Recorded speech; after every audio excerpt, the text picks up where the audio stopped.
I have Oh, control again. okay. All right. Okay. Let's go. So we're recording. This is my guest, Dan Lawlis, commercial artist and comic creator, independent.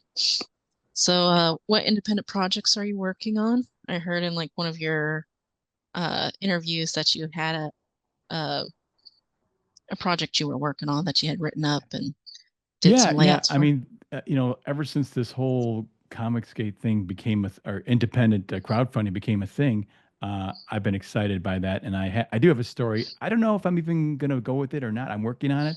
If I'm satisfied with it, if I'm at the point where I like it, because it's just got to be good. I just Yeah. can't put out. This is just it's a matter of doing something really great, and I'm ready. It's like 37 years of training is what it comes down Yeah. to.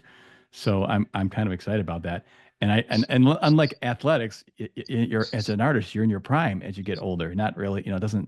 I mean, I think there's sometimes you lose a little bit of your zip, whatever.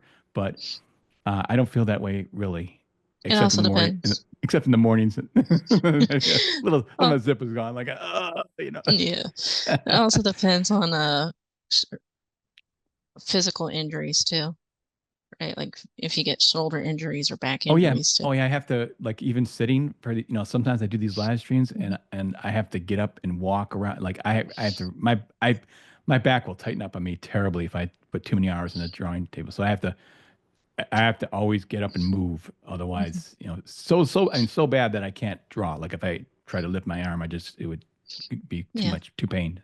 So, Yeah. Same that's here.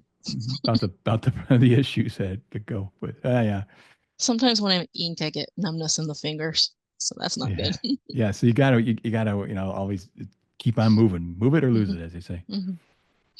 So, but yeah, the whole thing is exciting though, because I did 10 years of comics. I went from 87 to 97, mostly working at Marvel. And then I think I only did one story at DC.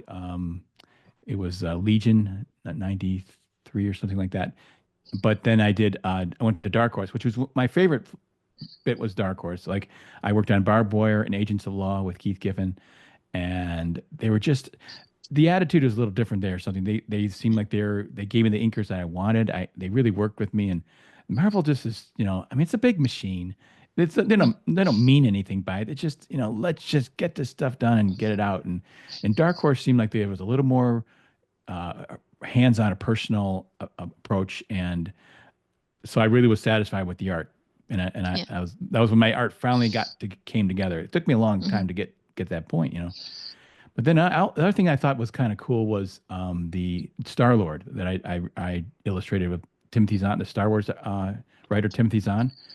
Okay. I did a three-part, fully painted. Well, I call it painted, but I use my colored pencil technique. Mm. Fully illustrated series, and that took a year. But that was really frustrating too because ultimately they printed on newsprint, and it just didn't look good. And the color pencil does not reproduce very well. Yeah. That's the only thing I really hated.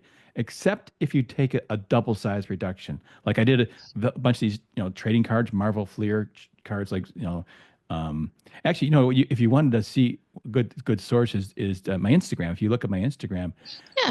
that's kind of my portfolio, and that really shows, and it's all that stuff is there. The cards, the the Spider-Man versus Wolverine, Wolverine versus Magneto. You just Yeah, it's all, you might have to scroll down quite a ways to the beginning of my when I first started putting things in there. So but anyways, so the color pencil thing is tough to reproduce unless it's double size. So the only thing that looked good was those cards and the covers of the comic books, the Star Lord comic books, because I did those monstrously big. I mean, they were like 18 by 24, so they took a double size reduction. So I guess but you're for some, still the host because I was going to pull up your Instagram so we could show your artwork. all right, we'll let people go find it, and they can dig it up Yeah. and go through it. Mainly, but that was the thing that I liked the most was people seem to remember mostly my cards and my the trading cards that from Fleer Ultra series. There Yeah. was a bunch that I did, and I got to draw all the cool stuff. I got Cable versus Wolverine, like I say, Spider-Man versus Wolverine, Mhm. Hulk versus Wolverine. I did them all. It was great. So Nice. it was fun. And but then hey, I had 10 years in comics, and I think like even with Star Lord, I mean, I don't know. I was looking at the pay I was making, about $400 a week, and I'm Yeah. looking at it going, that's 20 grand a year. And Hmm. I just had a very young family, just started, and I'm like, I can't make a living on that, So I had to go into advertising, which is much, it's not like you're rich, but it's a decent living, it's a middle class living kind of thing. So that was what I said goodbye to comics. Done. I had it anyways.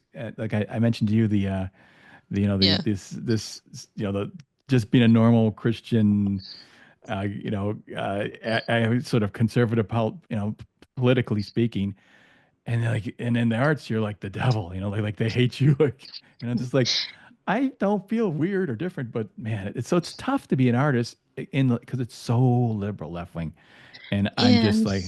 I'm just like, ah, but although you find people that there's people in there like it's almost like the secret Hmm. handshake, like, oh, are you one of me? Oh yeah, yeah, because usually it's when they don't say anything that's like, hey, are you kind of not all on board with this nonsense? Like, yeah, and so you kind of like it becomes a little secret club of people, which is kind of what happened with the whole Comicsgate thing. Because initially I was online, and I mentioned, I showed you a couple articles where Yeah. I got quoted. And so I got invited into this. This is like 2000, I don't know, 16 or something like that, 17. I got invited into this private Facebook group, which was run by a conservative, comic guy, and all the guys were that you see in Comicsgate were in there. It was me, Ethan, Andy Smith, Chuck Dixon, Mike Barron, Billy Tucci. I don't want to say anyone that's not out, kind of, but it was a lot of them, Hmm. and they're all saying the same thing. Oh, Mike S. Miller, and they were so we were all blacklisted. We were all coming and telling our sob stories, like, oh my gosh, I had this job, and then this person, found out I'm a conservative, and I lost it, and it's like, so it's tough, that's it's kind of Hmm. weird. So, anyways, I remember being in that group there when Ethan came in, and it was just when he had lost his contract with DC because of it being a Trump supporter and that sort of thing, and he was really worried and he was really scared and he was like, "What am I going to do, guys? This is what I do for a living. I can't because Marvel wouldn't. He was blacklisted, Yeah. and then he left the group because I think he didn't want to be around a bunch of guys just bitching. You know what I'm saying? He's a Hmm. doer, Hmm. so he went on YouTube and he started that show, and then he did crowdfunding. And I remember just I was kind of paying attention but not super close, and all of a sudden, like, oh my gosh, Ethan has this incredible success with the crowdfunding, and it was exciting for everybody because we're like, oh, we don't need a publisher anymore. What a wonderful thing. And that's since then, that's all I've thought about. Like wow, even if like I said, if I don't do my own comic, just hanging out with these guys and watching it or trying to support them, give them, pinups or covers or anything I can do to help. Or I just color. love it. Yeah, or color. Yeah, yeah, Yep. because they're just these are guys. These are my peers, and I to see them become successful is or to be able to do this. I mean, it's just so wonderful. Oh yeah, the coloring on Wraith of God. Yeah, the garbage man story. Yeah, that was Yeah. great. Well, see, the thing is, that was and I don't know if I've told you that story. I know I've told it before, but Yeah. uh, Aaron was on a live stream with him, and he said he's showing those black and white images, and I'm like, wow, man, I would love to color those. And he goes, do you want to? And I said, yeah. So yeah, yeah, yeah, definitely. So he let me color those, but that's how organic it was. It was just like, Yeah. like it's like like the I'm thinking of the Inklings, that's what it feels like to me today. Like Hmm. the Tolkien and C.S. Lewis, or there was another group called the Flegels. That was with Yeah. Frazetta, Al Williamson, some of those guys, and they were just guys having fun and hanging Hmm. out. But I know this thing is that I don't know if you can't hear that, but I can. It's distracting this lawn equipment, but um, yeah, so that's what it feels like to me because I never really had comic book friends because Yeah. when there's so few of us and Hmm. and, and I would just send stuff FedEx into the at to Marvel or whatever. I never heard of anything. I never got any fan mail. There was no connection. The only time I had any connection to people was I went to a comic convention, and that was fun. I mean, because I really enjoyed just meeting all these people and signing books and stuff. It feels pretty cool to sign books and stuff. And uh, and then I would meet creatives and stuff like that. So Mhm. that was it. But still, then they were in from New York or something. I Yeah. just there was no one around where I live, so it just until now. I don't know if I guess I don't know if how much you've heard me say this stuff before because I've said it many times, but it was lonely. It was a lonely Mhm. job, and I really hated it. But now with this internet stuff where you can talk to people, like I love it. I love it. Yeah. It's because that's inspirational for me. I draw something, I put it online, and they're like, "Oh, I like that. That's great." Right away you get this immediate reaction, and you can talk to people. They can say it stinks too if they if it does. Yeah. So I'm glad. Actually, maybe I'm glad in a way. I'm not on the internet until now when I've got my skills set way up. Because back then in the beginning I'd be like, like this this stuff here. So It's awesome. yeah. Well, Look at oh my gosh, I just noticed this. Look at this practice strokes on the back of this thing. it almost looks like it could be a map. Yeah, yeah. But it's just I'm just me practicing my inking. I should show these to Gary Martin. Say, Yeah. look, Gary. Oh, look at I can ink. Look at these lines are terrible. Wait a minute, I got to turn the blur off. Hang on. You should show Aaron too because he has a comic called Warriors of the Light. That's kind of the Oh, same. really? I think, guess what? Copyright Dan Lawlis. But here's some more of this stuff. Oh my gosh. Yeah, but his is more like Lord of the Ring-esque. And it looks like yours is more World War It II-ish. was kind of like, well, not really. It's just that I did this a long time ago when planes were like, I'm old, say I'm old. Um, but Aren't we it's all? kind of funny. You can see. I mean, that's it's kind of Nice. it's beginner artwork, that kind of thing. I didn't understand about line weight. Look how thick all those lines are, all the same. Hmm. Like Look at me that. Look at that. Look practicing at my that. inks. Yeah, see those faces? Not Hmm. exactly Hmm. the greatest things in the world, but I had no, until you don't know. Yeah. There's still something to it. There's still some energy and excitement in the drawings. Uh, let's see what else I got. Yeah, we could just go through this now because it's really fun to see where I started.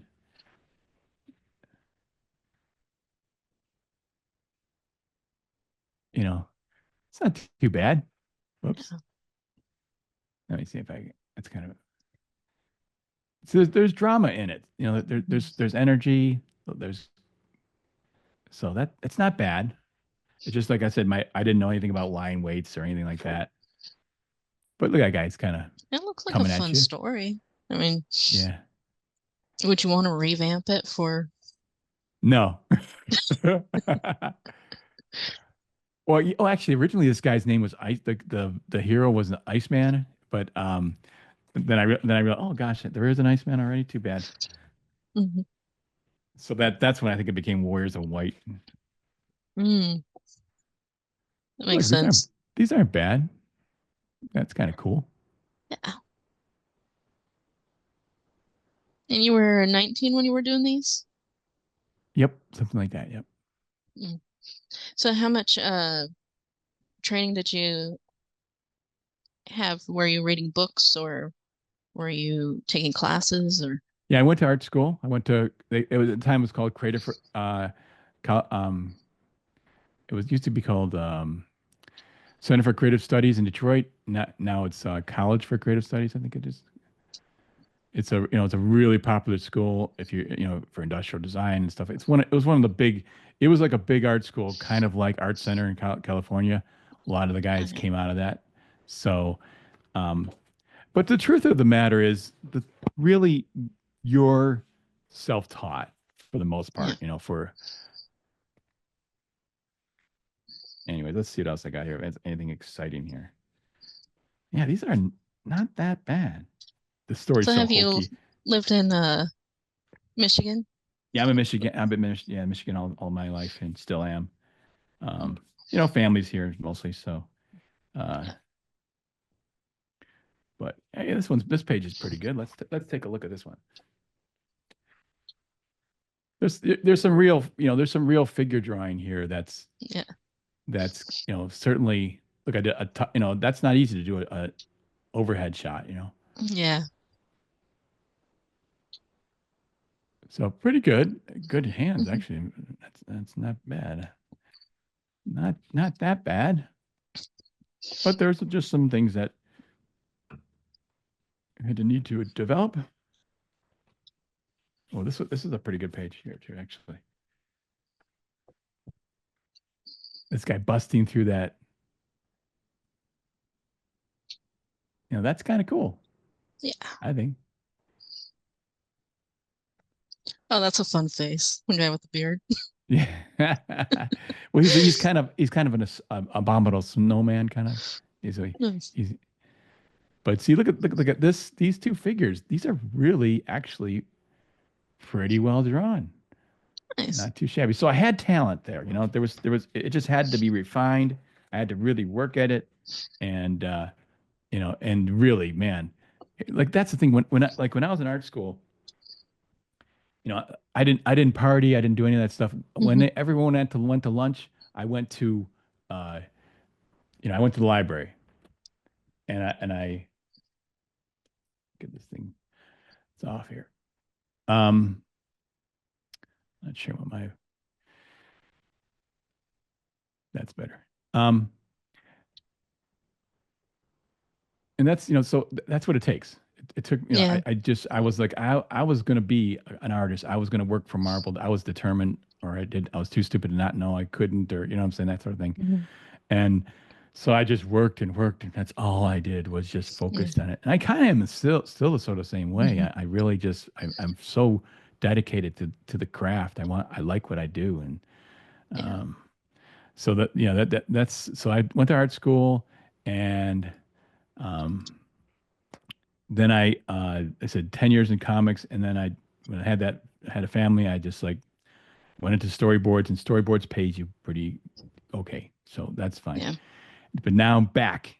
The possibility exists to do Yeah. comics again, and so all this stuff is it's just so exciting to So which work do you find more fulfilling? Like when you're doing a comic page, do you feel a little bit more fulfilled in the work, or just creating art in general makes you feel fulfilled? I think I like storytelling. I think a lot of people, the guys that they do the covers and stuff, but really, when you're doing sequentials and you're telling a story and you have, I mean, I'm not sure which, comics you're fans of, but I love The Dark Knight, Frank Miller's Dark Knight. And I love that cinematic movement from panel to panel where it has a sense of timing passing. Like it's a lot like storyboards where you're getting you're telling a story. So I really want to tell a story in my work. So I love doing the interiors. I liked working on, say, Barb Wire or Agents of Law.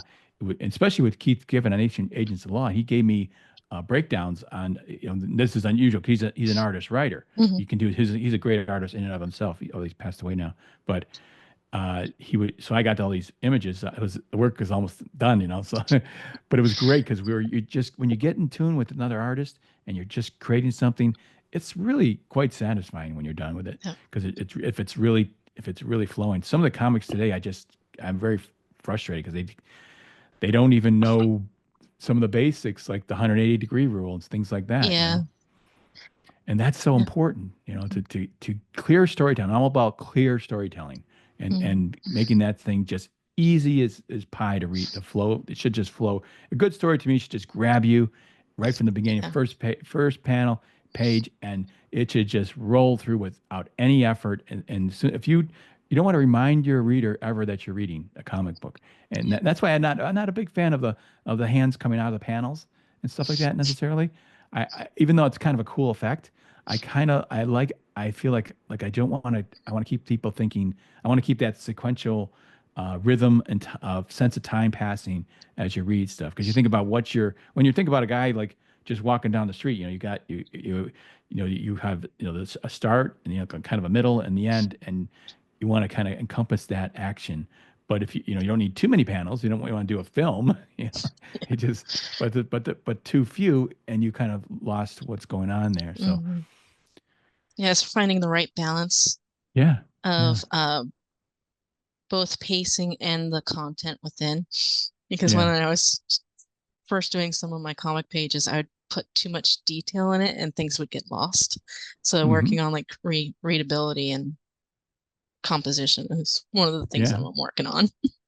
Yeah, yeah. Well, the thing is, I mentioned my own comic when the first thing I did, surprisingly, is I did the sketches and lettering, like the story's like done as far as like laid out, and so because to me it's important where I put those words, like on the panel itself. If I put one up here and then one down there, the time it takes to go from one panel to the other panel, I want that sense. So I can't have someone letter my work for me because I really want to uh, I want the punch line to hit right at the right time and be in the right place, and again flow nice and easily and smoothly. So, Yeah. but Yeah. I recommend even if someone's not an artist that they just do stick figures and a Hmm. circle for a face, and that's all you need to kind of start to get a sense of what your timing of those other. Because Mike Barron, I don't think he's an artist, but he used to lay out all of his work, all of his comics, and it just gives you such He a better draws a sense. little bit. Think I remember seeing some of his early drawings that he showed in one of his interviews. So, Yeah, I think he wanted to be an artist. I think hmm. when starting off, but then he turned to writing. Yeah. So it's a lot. It's easier. Yeah. I mean, I shouldn't say easier. It's hard to get an idea, but it's less labor, I should say. Hmm. Because you can write a story in about a week or whatever. Hmm. Weekend, a week. Those guys could probably write one in a couple hours because Yeah. they know the story structure so well. Hmm. And it also depends on, well, with comics, it's a little bit shorter format than if you were writing full prose. Yeah, that's an interesting thing too, and I noticed that when Timothy Zahn wrote that Star Lord of mine, I could kind of tell like he's a great writer, a great novelist, but I don't think that translates always the same way because it's like in comics, things are flying at you. It's like it's crazy stuff going. It's just intense action, and with a story, it's quieter sometimes, or it's it has its action, but not until a lot of setup.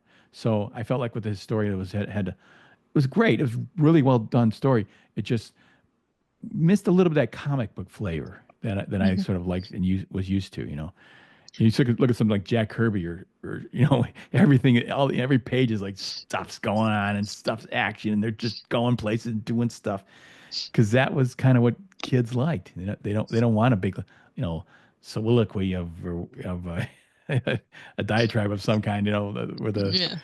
the the characters are talking like crazy. But Mhm. Yeah, I was gonna pull up one of the comics that I've read, but I'm in the same boat as Aaron where one of my favorite characters is Man Thing. So I have like the omnibus of that. okay, yeah, I So didn't read much Man Thing. That's because it was DC. I didn't. it was I, Marvel. oh wait, yeah, Swamp Thing was DC. Yeah. Yeah, that's right. Yeah, My one Man Thing. quip Yeah, man. is that it's in second person. I don't like second person writing, Oh, but okay. I like the character. So Okay, yeah, yeah. Swamp Thing was at DC, and then I think Man Thing was the rip off kind of it. oh, Actually, I do, actually or was it Man the other Thing way came around? out 6 months and a couple months before, but the Oh, so story Man is Thing that was first. they were roommates or something like that. Oh, okay, I don't know if that's true. That's just like the lore. okay. So what is the story that who thinks it was who thinks they had the right, or who do you think came up with the idea then? Well, it was probably they were talking and probably shared it in a Uh, way, okay, but then they yeah. I branched off actually enough. I think I liked the Man Thing design better. Hmm. But that's the thing because I was a Marvel guy, so when Gil Kane, I actually got there's a picture up on the wall of Man Thing over there. But what was the Gil Kane when he like illustrated some covers and stuff? I thought it looked it looked great to me. I love the Marvel classic Marvel the comic book, the John Buscema, Gil Kane, Gene Colan, John Romita, those guys, the heavy hitters that I felt like they had similar styles. At least they drew realistically, but it was Yeah. dynamic realism. So I really liked their stuff, and I like that's what drew me to Marvel. But I still would buy some DC. I would buy Batman. I didn't really buy Superman. I would buy Batman and I bought a lot of stuff. Actually, the interesting thing is for me, I was always drawn to comics from the art. I really was drawn to the art, when I was a kid and I had only I think 8 comics, I actually referred to them as my drawing lessons. Like Mhm. that's how much I was interested in the art. Like I wanted to draw so bad, and so I always looked at it that way. And so when I went into art and stuff, and I would go to the comic book shop, I would pick stuff for the art. So I'd get like a Shadow by Howard Chaykin or something, Mhm. and that's right. Or I'd find Sienkiewicz's Electro Assassin. Uh, I was drawn to these guys, Dave Stevens for his Judge Dredd and all that, or Brian Boland, all these really interesting artists. If it was something cool, I had it because I would Mhm. collect the art, and I generally speaking, I kind of enjoyed all the stories. I was not because back then they had standards that you had to have just a good, solid story. I think they just Mhm. said you just got to put this thing together right, Mhm. and everyone kind of knew the basics. And so most of the stories I liked, so Yeah. they're either kind of like okay stories, or then there was really good ones, that Mhm. sort of thing. So Yeah. So I kind of went from the seeing the Jack Chick comics, and then a little bit of X-Men and a little bit of like the Man Thing, but mainly I was into manga for a while, yeah, and now I'm steering back to Western comics with the indie comics. But I'm like kind of picky about like what I get. yeah. Well, that's not cheap. That's the only thing about this independent market is, Mm. 25 bucks, then 35 bucks for shipping. That's not cheap. If you Yeah. want, if you bought a bunch of comics, you were talking like $500 a year or something. That's a lot of Hmm. money to me. So it's Yeah. like, so it's kind of it's expensive. But that's why you be selective. You pick the art that I like this person's art, and you can have that, and they can work on it in a while. That's another thing too. Is the two things I didn't have in comics: time and money. I Hmm. really I wanted the time to do my best work, and I couldn't. It was so frustrating. Yes. And then of course the money. You need to live, Yeah. obviously, make a living. So now with the crowdfunding stuff, it's possible. Like that's like pinch me. I'm dreaming because this is just so much fun. Like I said, even if I don't do a comic, just being a part of this guy and helping these guys out and seeing them do it, I'm like, finally, yes, it's like I'm so excited. Now, I do have a question. On your Instagram, there's the character Kent Menace. Yeah, Has that found a publisher yet? Because I was looking for yeah, that when I saw like it yeah. That was didn't it available didn't on come out. Kindle. It was Um, kind of the guy. It was about a year ago. A guy who was a super fan of mine, and he's a super really nice guy, super enthusiastic. Just hired me to do that character, and I thought it was cool. So mhm. and I guess again his enthusiasm was unbounded, but he just ran into the financial difficulties of getting Mhm. it done. So it's not going to happen now, which is it's kind of stinks because I really actually like the character. But Yeah, I, it's a I fun I character. honestly I was just doing that again like for him because he really was Mhm. so excited by it, and but I really want to work on my own stuff. That's what I Yeah. prefer to do. But I drew a story that was written by J.C. Vaughn, who runs the Comic Buyer's Guide, Mhm. and so he loves Walt Simonson and that all that kind of storytelling. Walt Simonson's another, I think, a fantastic storyteller. His run on Thor, oh my gosh, that's so good. Um, so let's see, what was I thinking? Where was I headed with that? I don't You were know. working on a Senior project for. moment. You were talking about working on a project for J.C. Vaughn. Yeah, yeah. So I did that story, but then that's when I got that Death Dealer cover from him. It was actually funny because he contacted me. He knew I love Conan. He goes, Dan, do you want to do a Conan cover for for the for the comics buyer's guide, and I was at the time, Sarah Frazetta was getting just bringing back or trying to launch comics for the Frazetta stuff, and I did a Death Dealer just on spec. I was going to try to sell it to her and see if she Hmm. could get on a cover, a Death Dealer cover, and I had been at it for about a year just on this one piece. Didn't pick it up every once in a while, play with it. And then all of a sudden I decided, you know what? I'm just gonna finish that thing. So I took a couple weeks and I just minted it out. I worked it and I noodled it, and I got it done. I swear, the day I got a call from JC, the same day, and he said, "Do you want to do a Conan cover?" I said, "Well, I actually got this Death Dealer cover. Would you want to put that on there?" He's like, "Yeah." So he asked me, and I delivered him a great piece of artwork like the next day. Like he's like, "Wow, that was fast turnaround." Yeah. So it all worked out. It felt like that Yeah, one, the stars were right on that one because it was just so it everything was that. aligned. Yeah, it fell into place. So and that's another thing about me was Frazetta. That's a huge part of my art Hmm. career. I went completely nuts when I saw Frazetta. I just and the Conan, the perfect marriage of Conan or Robert E. Howard and Frank Frazetta's Conan, like Hmm. that was a perfect combo. They And you both said were. you found out at a Catholic library at your Yeah, school. yeah, yeah, yeah. It seems Yeah, I like was, such an yeah, odd place for yeah, it to be. yeah, kind of. Yeah, I was went to, we had to just kind of, the classroom goes into the library to pick out books, Hmm. and they had a paperback section. I would see Star Trek there and all kinds of stuff there, and I saw the first Conan picture, Frazetta one, the one Conan the Usurper with him sitting on the snake with chains, uh, and I was just like so geek, like, oh my gosh, this is so great. So I got that. I still have that book somewhere. It's trashed, but um, so I love that, and then I found out there was more, and I collected all the Conan books. I read, I just ate them up. I just loved How it. old were you when that happened? 13. Yeah, 12 or 13. Because I remember, because I did a book report, an oral book report. We had to do an oral report in front of the class, and I drew up a big image of Conan, and see, it might have been like a year or two before that, because that's when I saw the Conan make it into the newspaper, and it was John Buscema was drawing Conan in the newspaper.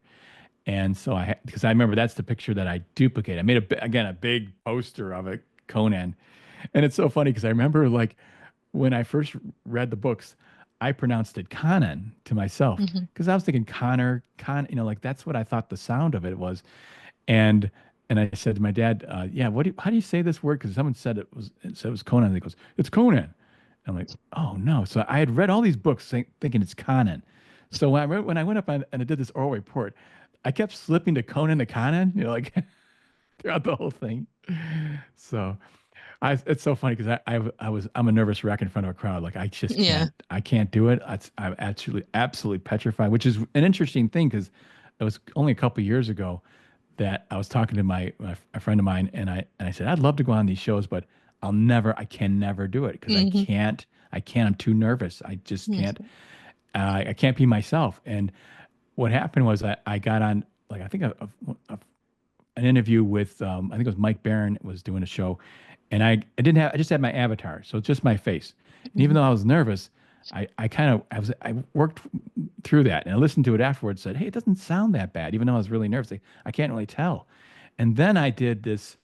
I went online with they were launching Truth, Justice, American Way, David Williams and Gabe Beltayeb, and they did needed bodies, Hmm. and I went in there and it was a 5 hour live stream, and I was really nervous. I should go back and look at that at the beginning, and then after 5 hours though, you can't be nervous anymore. You know what I'm saying?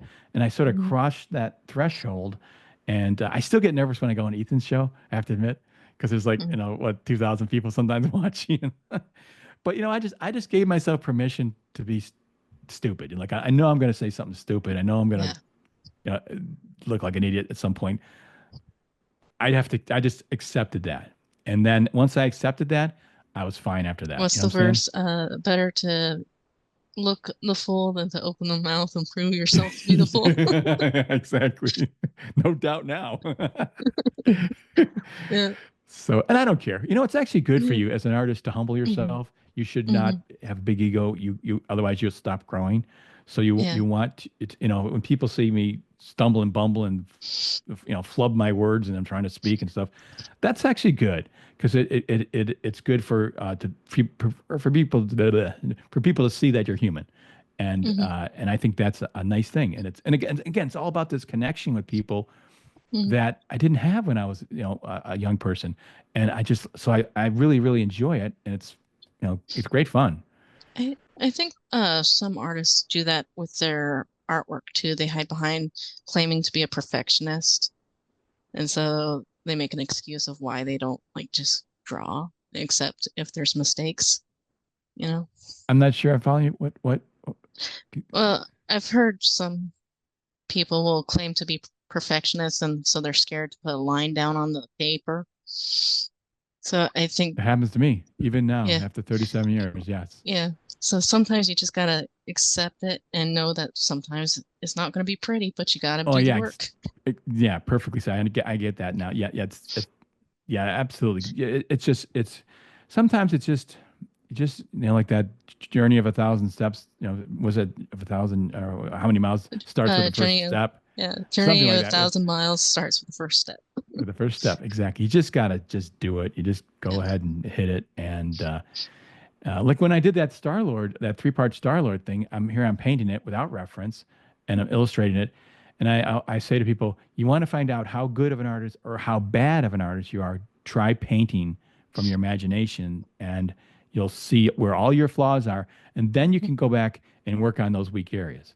And like I don't know how to draw the face from that angle, and so um, but there's so many, like these things. I got these these little guys that I use now I like they, should get some. I didn't have this when I was a kid. Like these just great. I mean, they're so well sculpted. They look completely realistic. And now I can, all these weird angles where I'm trying to draw it from this angle or from that angle. I can Mhm. draw easy to draw front or side, but these weird angles that I can't quite get. Now I can. Even though I probably could do it without. I have that confidence now that yeah, it is correct. Or if I'm just like something's not right here, I Yeah, can go in and take a look at those. I kind of started from drawing from imagination for years, so tightening up is what I need to do a little bit. Yeah, well, it depends where you want to go with your art. Mm, It's like what's your style, and you pick someone. There was a guy, an artist that a very famous designer named Milton Glaser, and he said, and this is when I was in art school. He says, copy, copy, copy, copy everything. He goes, your own style will emerge naturally mhm, from that.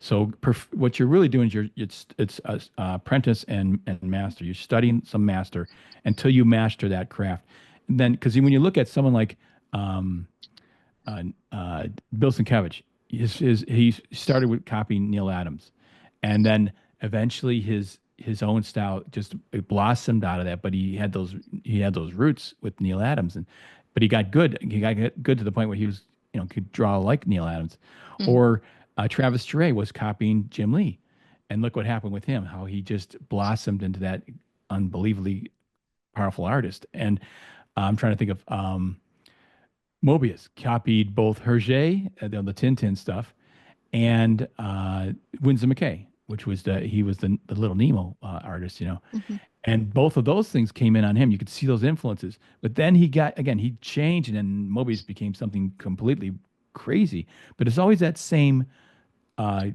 sort of you study under a certain person, learn that and perfect that, and and actually I think what's happening too is you're learning how to draw itself. You're actually yeah. learning how to the eye hand coordination of Mhm, doing that, which by the way I don't know if you ever saw it, but there is some great techniques to improve your drawing overall, and I have a mm, video about how to train your mind for better drawing on my YouTube channel, and I learned that from a book. This is pretty early on in my career. It's a book called Drawing on the Right Side of the Brain by Betty Edwards. And there's several exercises in there which are great exercises for training because like for example, it's like just taking a drawing and turning it upside down and mm, copying the drawing upside down. What's happening is you're starting to get out of what you think it looks like and starting to draw what it actually looks like. And so you're starting to kind of get that measuring with the ability to measure with the eye. So there's things Yeah, like that. I So think. Sorry, go ahead. yeah, that's it. I mean, really.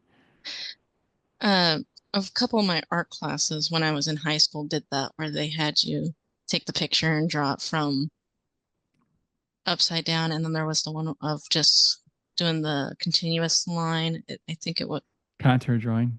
Yeah. yeah. Yep. You sit there and you look at your hand and you actually don't look at the piece of paper. You just move Hmm.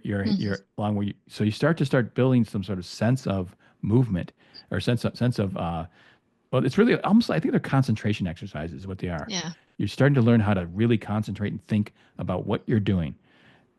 So it's just a matter of thinking, really. Hmm. And then, uh, so you've done some writing. Do you do the full script or do you do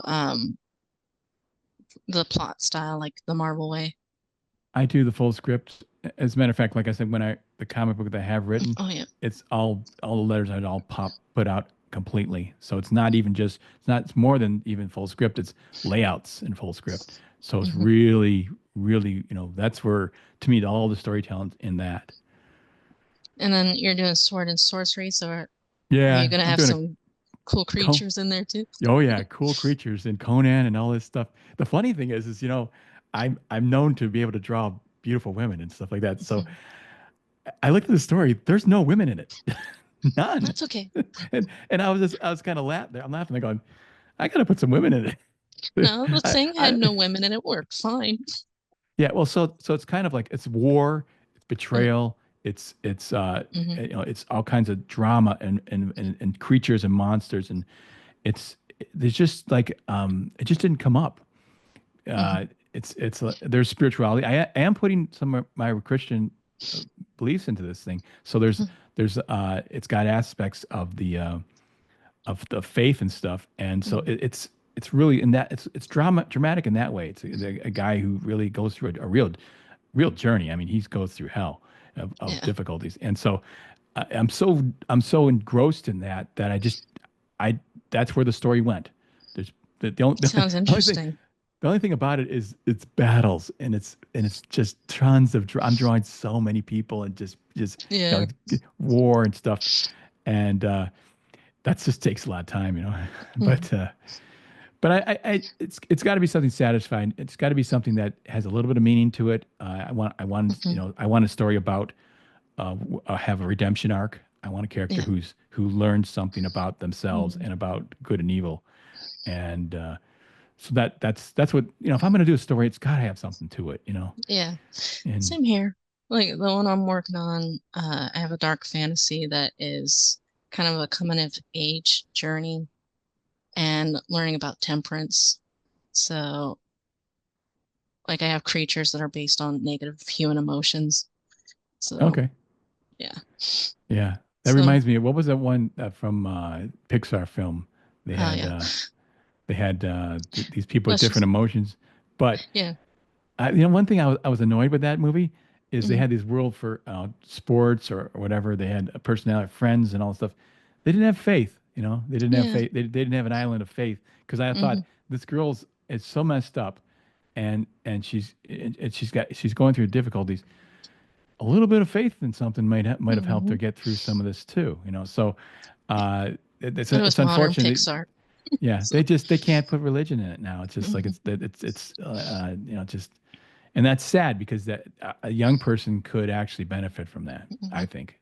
It's probably why there's so much anxiety and stuff in this world now is because if you take away faith, that was one thing that when I was taking a philosophy class, they talked about with the meritocracy was that before the poor had faith to turn to that, oh, they'll be rich because they had their faith.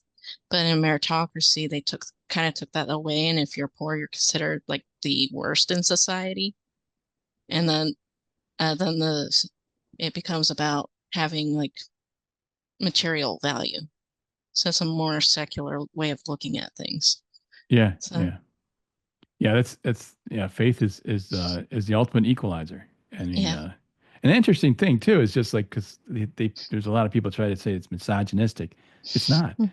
It's not Yeah. before Christianity. Women were sold like cattle or whatever, like you bought and sold on the open market, so to speak. Hmm. And then comes Christ, and he says, "Your body's the temple of the Holy Spirit. Now you're we're all equal. Yeah. All have that same potential for divine divinity within ourselves Hmm. as the religion goes. I don't want to get too religious or anything, but you know, but you know what I I don't mean. mind. It's that Aaron stuff and is. I talked about religion last Oh, really? interview. Okay. Yeah. Interesting. Yeah. Yeah. Yeah. Aaron's, is pretty devout and that sort of things. Yeah. For me, Yeah. He. I understand I mean, I'm not walking on water, but I understand the basics. I understand Mhm. what, a lot of people just can't even understand what they're trying to say in it. And I know that, at least I know that. Yeah. We even So talked about which version of the Bible we read. yeah, yeah, that's true too. Yeah. Yeah. Which translation do you turn to? Well, I mean, I am Catholic. I mean, see, I'm not even sure what, but when I read the Bible, I have an NIV version. I tend to like just because it's got good study notes and things like that. So, Hmm. Yeah. but yeah, so that's when I really was getting into it. That was the one I went to. It's a big, thick, with the Yeah. paper, like the paper's like like it's like wings of a dragonfly. It's so thin. Yeah. I grew But up on the King James version. So, okay, yeah. Yeah, I have a King yeah. James too. I like the these and thous. That's kind of Yeah. nice. Hmm. Very a good way to challenge your brain trying to. Yeah, well, it's got a nice sound to it. Yeah. I like to read something that is um, it has I don't know, it has I don't know what do you call it, distinguished feel to it or something. Like Beautiful. It's like a poetic poetic. There you. Thank you. Very, very good. Yeah. or rhythmic. No, not Yes, all those words. Yes. yes. So yeah, and that was one of the questions I was going to ask you is like, are you still practicing Catholicism? Because I remember you talking in a previous interview that your parents were Catholic and that you were one of 8 children. Yeah. Yeah. Yeah. But I mean, my wife goes to church all the time, and I'll go with her occasionally and stuff like that. But it's really because she goes in the morning, and I'm not up in the mornings. Mhm. That's the real reason. Yeah, when you work late, that's fine. Yeah. But I feel very confident in my faith, and I don't, Yeah, I really like I used to do this back about 10 years ago. I would go on to um the places like there's a show called Unbelievable in mm, England.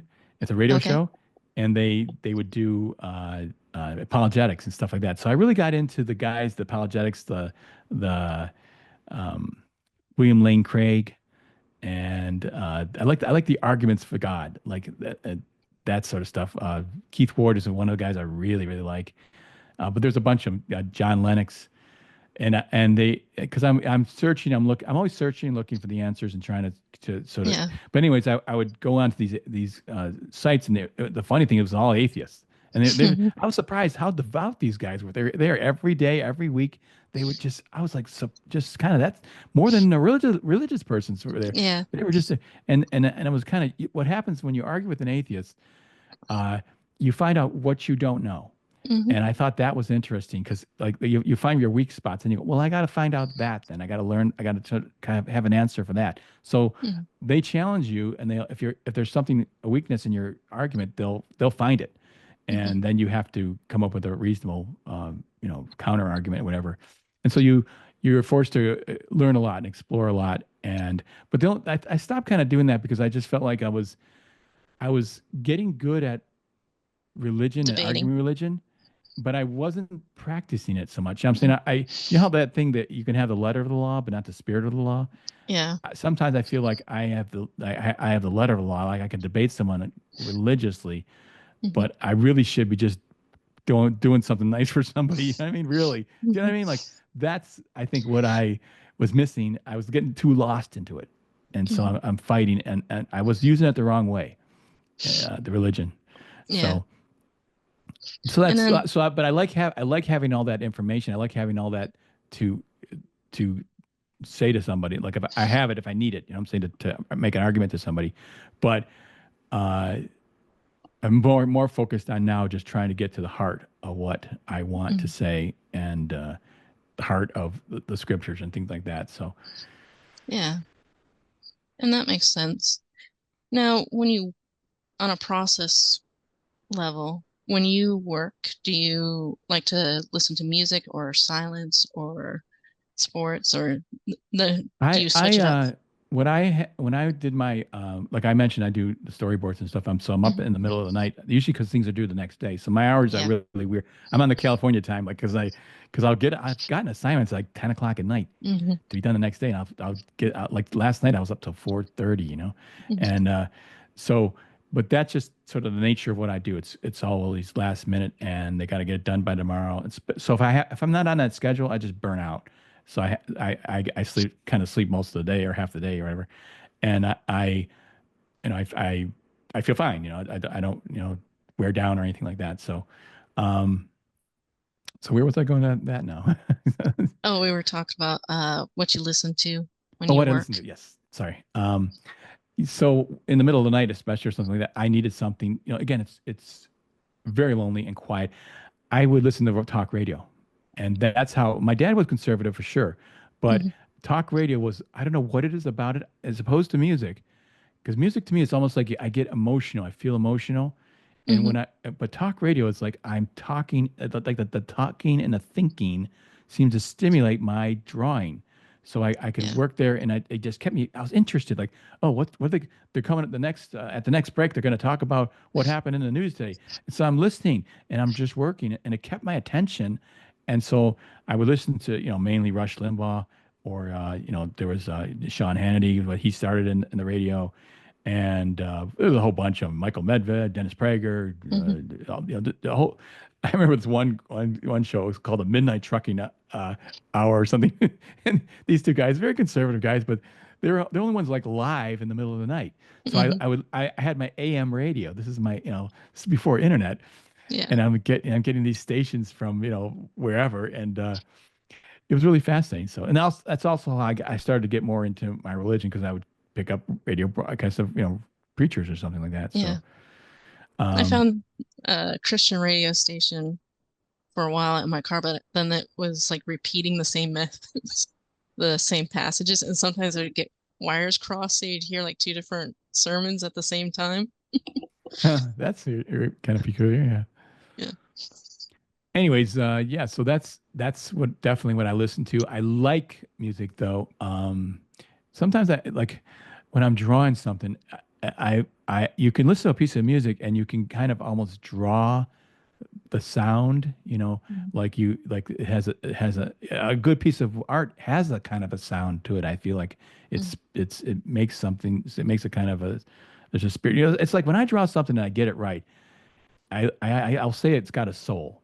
Like I'll draw something, I go, yeah, yeah, and the next day it's that's a test. The next day, if it because next day sometimes I go, well, what was I thinking here? This looks like Yeah. crap, but if the next day it still looks good, then I know I got a piece that's good.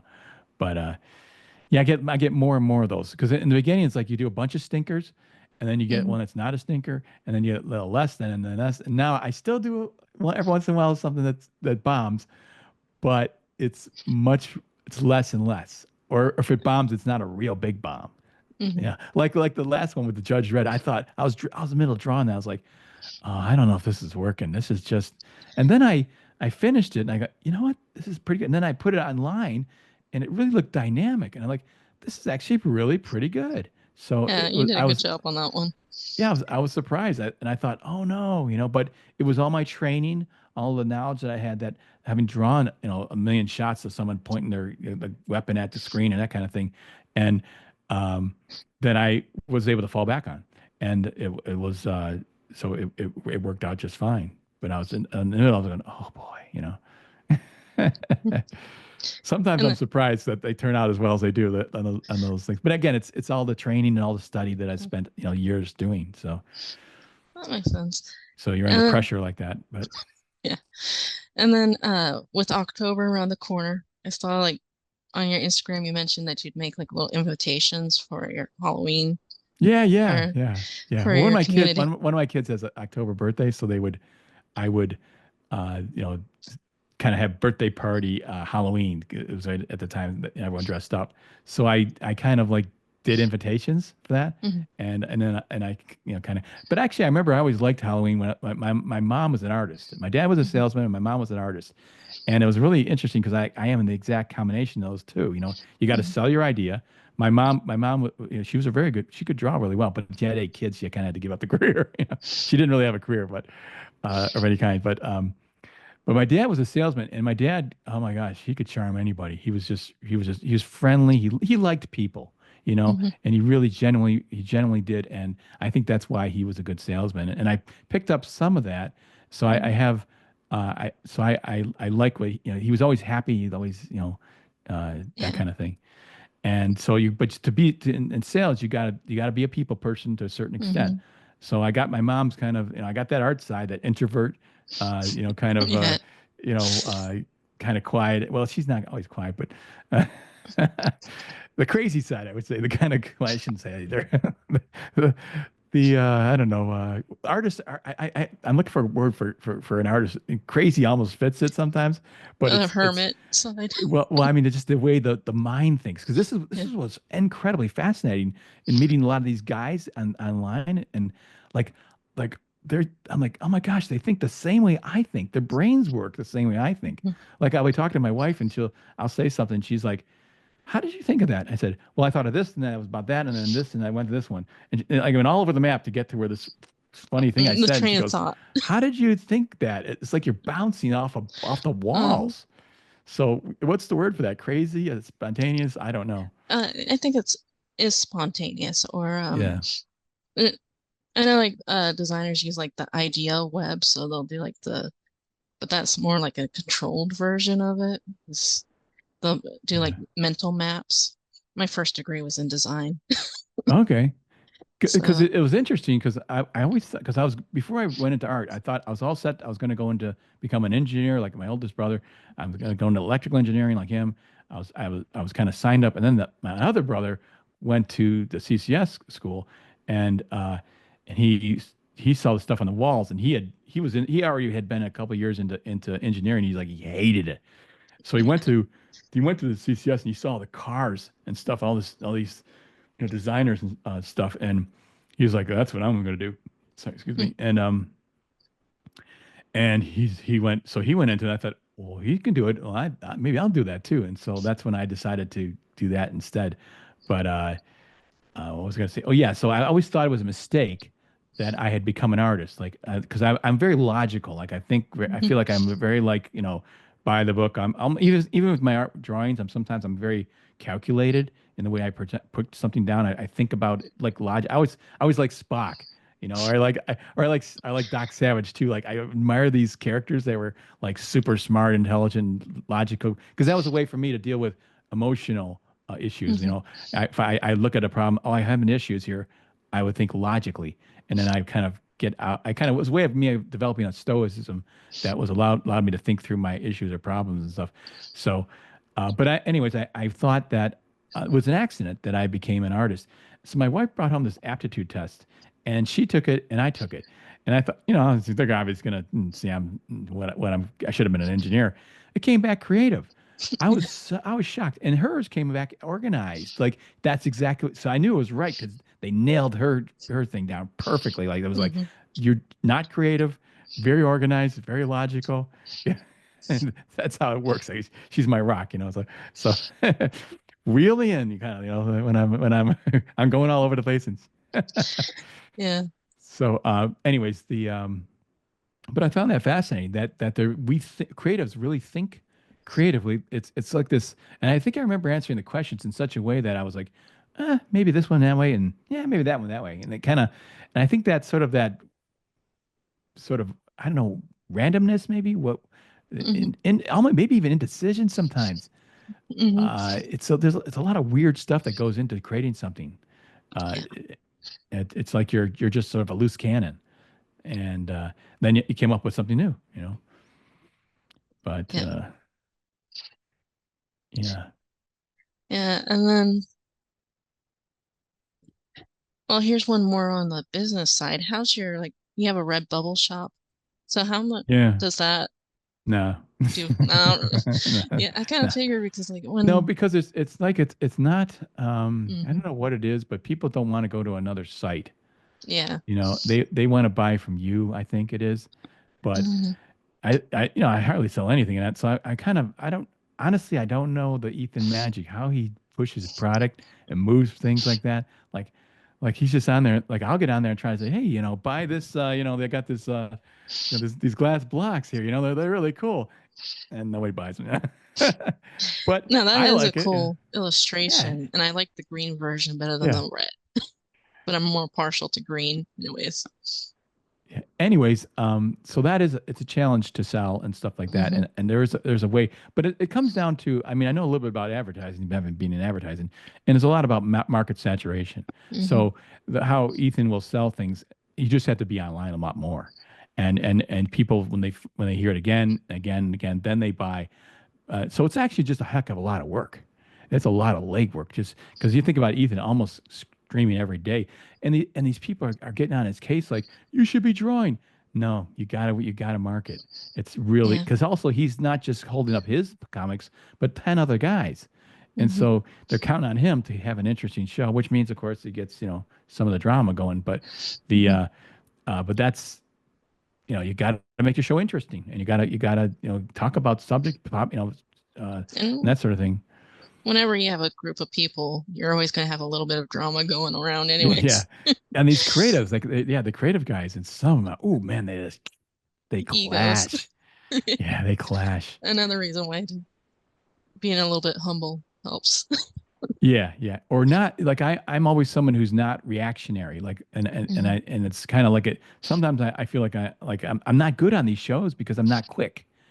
I'm not stupid, but I don't think on my feet really that fast. So they come up with jokes like every 5 seconds. They just boom, they come back with something. I'm like, they just crack me up because they're just just rapid fire jokes.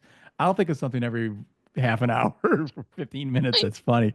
you're good on graybeards. I've heard you get Yeah, a every few once in a while, sharp I jabs. every once in a while I get a zinger in, like like I'll have a little light bulb goes off in my head, but not like some of these other guys who just can carry a show. I'm actually fairly quiet on graybeards a lot, but that's the best. That's me. And what I'm good at, frankly, what I'm good at is smaller people. Like we're talking just two people or Hmm. three. That's when I actually do better because that's just I Yeah. don't know what it is. But when I get in a group of people, my wife is the same way. We shut up. We get really quiet around a larger group. There's Well, those dominant personalities that really are really charismatic, and then there's people like me who are just more. I don't know what it is. Never it's, never was a big leader. it's partly you're gauging the group, probably, and you don't want to step on anyone's toes, Yeah, too. I'm just not loud in that Yeah, realm, that too. And I just don't. Uh, but again, I'm not quick, and that's another Mhm. thing. Some guys, I'm just rolling when they're laughing. They keep me laughing, and so But what getting back to it, that keeps me out of trouble too, Hmm. because a lot of times I don't think. Maybe I think of something 5 minutes later. There's a real zinger. I'm like, glad I didn't say Yeah. that. I've noticed that when I've watched it, Aaron's kind of the same way. He doesn't always jump right in the conversations. Some of the other guys are more like quicker on talking and everything like that. Yeah, well, Aaron Um, carries that show though. He's pretty good mhm. at doing it. Did you know there was another show that we were all on called The Players? Do you remember that at all? Oh, I never It was saw it was that one. it was on Gabe Altaib's I Mhm. think back when they were friends, and so it Mhm. was it was me, Gary, Aaron, and David, and it was called The Players, and we talked about art, and I actually really enjoyed it quite a bit. Unfortunately, David and Gabe clashed on Mhm. something, a project, and that was kind of tough because it's like having two friends. All of a sudden they're fighting. What do you Mhm. do? So Like high school. yeah, I guess yeah. Though I never was one of those people that got in the groups where there was a lot of clashing and stuff. I just saw it. Yeah. Well, yeah, me too. Yeah, I was, see, in high school, I was a very interesting person in that I was very quiet. I wasn't with the clique, the cool kind of group, but I sort of was with, uh, other outcast people. It was really interesting, and Hmm. I found my group there, and sort of so I just was under the radar for most of it, and no one really knew I existed, and I kind of liked that, frankly. That's Yeah. why I really hated high school. When I went to college and stuff, and I just felt like I feel like maybe I was mature beyond my years because when I went to Hmm. college, I was like, thank God, finally, people are just normal people. See, when I went to college, they weren't. Okay. Yeah, it was still kind of like high school. Yeah. Well, maybe it was because I was in art school and I was meeting my people. You know what I'm saying? Well, I was in And arts. Well, it was design art kind of. oh, okay. Yeah, yeah, different generation. I don't know. Maybe it was just that was just me. I don't know. But Could have been I location just too. remember feeling like there's no more clicks because we were like I first went. I was a community college I was at, so Mm. I wasn't staying there. People are paying. We were just going and showing up to classes. There was no dorms or any. I wasn't at the college, Okay. so Yeah. it may have that been more of a difference because there was no time Hmm. for socializing. I went, you know, when I put myself through school working at like a steel plant and a plastic factory and things like that. So I was doing that stuff. Then I go hit my classes and I go home and do the work. It's back to work. Like there was no time for socializing or anything like that. So, what did you do at the steel plant? Clean, emptied trash cans and clean, clean bathrooms. Not glamorous stuff at all. I was a maintenance kind of person. The coolest thing was driving around the high-lows occasionally because I'd pick up the dumpster with the high-low and and you dump it into this thing and then the trash smasher and stuff like that. That was kind of fun, actually. Mhm. But it wasn't glamorous at all. Yeah. The plastic factory. Oh my gosh, that one drove me mad. I was like, because I took all day long. This is the whole day, right? I take a piece of plastic. Those plastic cards you put that you have on a table that holds a flyer like a special for Oh yeah. something for the day. Just the plastic with a little bend in it. Um, I take that piece of plastic, put it on a piece of tissue paper, wrap that piece of paper, set it aside. I did that all day long. At the end, I'm like, oh. It's funny because I remember though that now my imagination, because it's so boring. My Hmm. imagination is going. I'm thinking and stuff, and I remember like I'm sitting there, and the You other guy's can't laughing. write He it goes, down. he was like, you just start laughing all of a sudden, Dan. You're like, and because I'm thinking of a funny joke, in my head, because Hmm. it just, so yeah, it Yeah. was so boring. Oh my gosh, Yeah. the 15-minute break was like Nirvana, like oh my God, you know, Finally write down some ideas and stuff. yeah, yeah. But just doing the same hand motion, standing Mm. there, it's like it drives you nuts. It So makes you wonder how people can do that for their whole life. I know, yeah, because there was some guys that were a little older, but they were doing a little more, at least a little more sophistication. They were cutting stuff with the saws of different sizes, or there was a guy who worked on the oven, the bending part. So we take that piece of plastic and it was straight at first. They'd cut the plastic, they'd bend the plastic in the oven, and that was his job. And like it had a little bit of art to it because he had to kind of know he didn't have a timer or nothing. He just I've had several ovens set up there, and you just pick it and bend it at the right time. So, but it was boring. Yeah, But that's when I you can find out imagine. you don't want to. That's what I didn't want to do for a living. It's like Yeah, nothing great, nothing better as a motivation to do a career than work somewhere. yeah, like retail. Yeah, yeah, retail. Yeah, It's a nightmare. yeah, yeah. Retail is rough because you're dealing with the general public. Yeah, Well, it's not even the public. Usually that's the problem. It's the having where your life is being taken up by set schedules and sometimes they mess up your schedule and you have to fight to get things right and some of the management stuff too sometimes.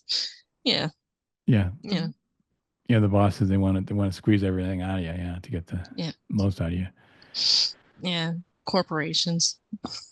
Yeah, I don't trust them. Yeah, Hmm. including it gets back to comics, including Marvel and DC, which Hmm. is why again I'm really excited by crowdfunding because when you think about like Marvel or DC, you got an editor in chief, and that one person is a total dictator. They can get who they're hiring and firing. they can hire the editors who pick them, and they can have influence on them. So he has power to control but all the comics you read, one guy, and then Mm, the editors, they decide that as well. And often they are not really necessarily great at, comics. They're like, sometimes they don't have much talent. And they yeah. can't see artwork, and I don't know. So now with crowdfunding, it's merit based. Just the Hmm. readership and the artist. It's like Yeah. nothing in between. Now sometimes we could use an editor or two in the Yeah. comics because some of these books are needed an editor. Mm-hmm. But look, I think like Aaron. I think Aaron hires an editor. So Hmm. some of these guys are hiring editors. I would hope. I think Ethan's probably, if not hiring an editor, he's getting people to look at his stuff, which Hmm. is important. But um, That's why it's important to have a network you kind of trust. yeah. Also, I think it's important to get your stories in front of non-comic book readers because if they look at it and they can read it, it makes sense to them, even if they don't love it, if they just look and go, "Hey, that was well written," or that was smooth and I didn't have any issues with it, that's important too, Yeah.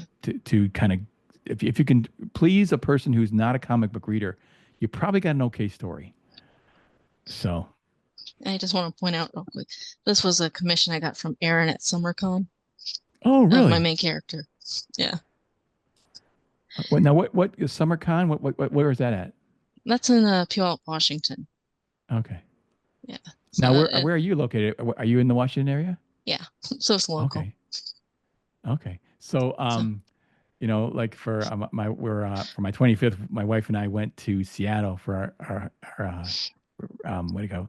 Anyways, so I loved Seattle. Oh my gosh. And we went to Mount Rainier, although it was covered mostly. There was like a brief time just saw that part of it, and it hmm. was magnificent for that moment. But to see that, like we went to Olympic State Forest, and it was just so extraordinary that I just loved that part of the country. It didn't have, like, I thought it was going to be overwhelmed with mosquitoes too, and I didn't. There wasn't many mosquitoes, at least where we were at. It depends on where you're at. If there's a lot of standing water, like in like the wetlands and stuff, you're gonna have more mosquitoes. If you're more in the city, there's not a lot of standing water. Okay. Well, like So when we walked through Olympic State Forest, we didn't get, I thought we were going to get hammered with mosquitoes, and I didn't. But mhm. man, Michigan here, oh my gosh, you go anywhere and it's just because I guess maybe it's because it's full of standing water, the whole Yeah. state.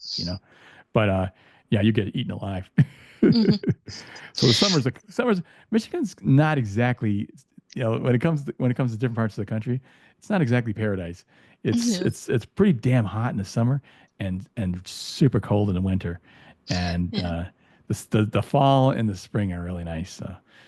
But especially the fall is nice. I love the colors and stuff. But Hmm.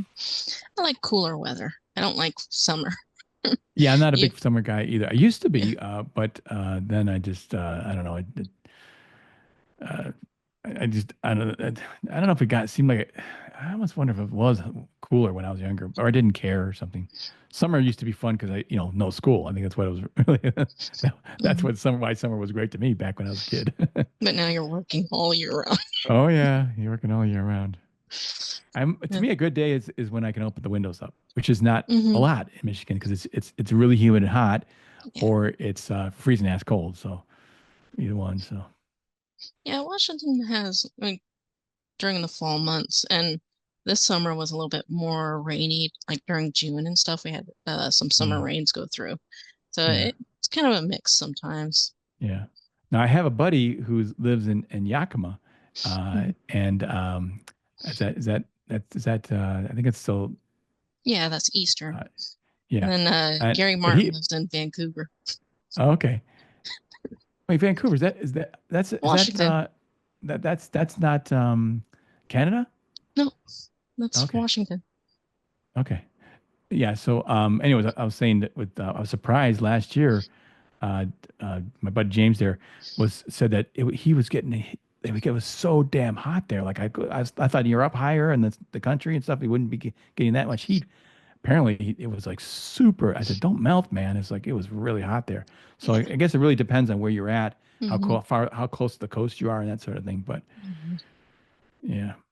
Anyways, so we're going to want to get talk about weather. We want to talk about comics here, but but it is Couple old interesting. people talking about the It weather. it is interesting though because even this stuff does pertain to what you do, and you're like for Yeah. me, like being, the weather almost keeps me indoors more and that sort of thing. And that, but sometimes winter is a good time to get work done because it's just so dang cold out there, and And like in some of my comics, I want to bring elements of weather into them as part of the stories and, to create ambiance and uh, like moving through seasons and stuff like that too. yeah, it was interesting. I was listening to somebody talk about anime the other day, and they said, or a lot of these Pixar movies and stuff, and they said there's really not a lot of stories with, a lot rain or snow and all that kind of stuff. And then the guy said to the other guy, you know why? Because these animators live in California. He said they don't experience extreme weather. It's Yeah. it's paradise all year round. And so they don't really have that aspect. But you look at someone when you look at as far as anime goes, Hayao Miyazaki is I love his stuff. So like think of My Neighbor Totoro and these kids running through the water and the rainstorms, the pouring rain and stuff like that. That's obviously Japan. You can see, because I'm sure that they get dumped on Yeah. there. So that goes right into the stories and the comics. Mhm. Now, Miyazaki, I like the special effects in the movies. I like some of the story, but I don't like the faces. So I'm with Aaron on that one. But I do Oh, like manga, and yeah, there's well, like it's certain anime ones that faces. Yeah, yeah, there's anime. certain ones that were a little bit different. Like this was one that I read in high school. It's was a little bit more stiff, but it's kind of an interesting concept of like Yep, alien parasites. yep. What I like about, like, I remember when I was the influences I had were um Akira. I liked Akira a Hmm. lot, and I liked Lone Wolf and Cub. And interesting because those things influence Frank Miller too. And it's that you notice when you have these the anime comics, what they do really really well, and Americans should pay more attention to this, is the panels. A lot of panels are more cinematic. They give you a sense of time passing, and you have pictures with no words on it often, and Hmm. and that sort of it gives you an atmospheric sense that American comics don't do, and they didn't do traditionally. Maybe they're doing a little bit more now, but there's some things you can learn. There's a lot of things you can learn. Certainly, Frank Miller's unusual storytelling was influenced by that, and he was Yeah. influenced by Mobius too. That was another one Hmm. he loved because Mobius was doing a lot of those weird stories. Like, the Mobius story where the guy's falling and he's Yeah. just falling for panels after panels. It's like it's so weird, but it taught me and taught him that you don't really need to have a lot of words if you can tell a story. In fact, I've seen stories. There was one I remember a while back with dinosaurs, and it didn't have any words, and it was just the dinosaurs themselves, and it was really a fascinating, experiment, really, to show you can have a real story with no dialogue or even captions. Yeah, So it's a visual story, just telling it through the acting of the characters and yeah, how they react and move and like yeah. s setting the scene and stuff like Yeah, that. because to be quite honest, I'm really disappointed in the comic book industry and what happened. Because when I got in, it's 87 to 97. But the year before I got in, you had The Dark Knight, Batman, Hmm. with Frank Miller. You had Watchmen. You Hmm. had all the British guys doing Judge Dredd and things like that. You had Walt Simonson's Thor. You had a like 20-year run on X-Men. Dave Stevens' Rocketeer. Like all this stuff was happening. The Mobius stuff was happening. Yeah. And I and I'm like, oh my gosh, I want to be a comic artist so bad. And then all that stuff disappeared. I mean, even guys well, then there was Art Adams. I'm trying to think of all these guys. Charles Vess, he had a really kind of decorative style. All the Barry Windsor Smith. It seemed like there was all these wonderful artists doing wonderful, really beautiful artwork. Now Mhm. today, I'm trying to think of somebody like that. Maybe Kenneth Rocafort. that's like the guys who can do a sort of decorative work that's beautiful. That's I really look at and go, that's a piece of art. It's not just Mm. a chucked out image stuff.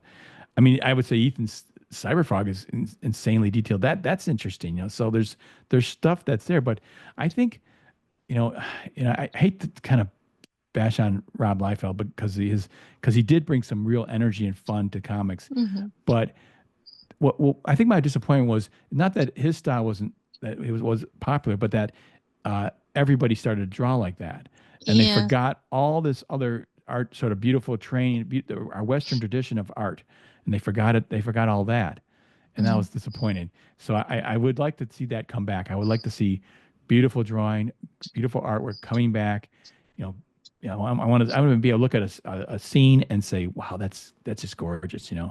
In a way, it gave people permission to be bad at what they do instead of building up their skills to be good.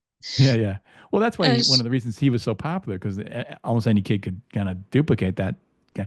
And I think that's one of the appeals of anime because learn how to draw a face and construct a face in the Western tradition. Like that's more difficult. Like if you try to draw an anime, like if you get that to a bunch of kids, a lot of them will be able to do it. But if you say try drawing this Norman Rockwell piece, none of them are going to be able to do it because it's another level of study that they have to go into, face yeah, construction, all that kind of stuff. So this was yeah. another one that probably Oh yeah, I helped remember with it. that. I never read Yeah. that though. I never Yeah, read I it. read it in high school.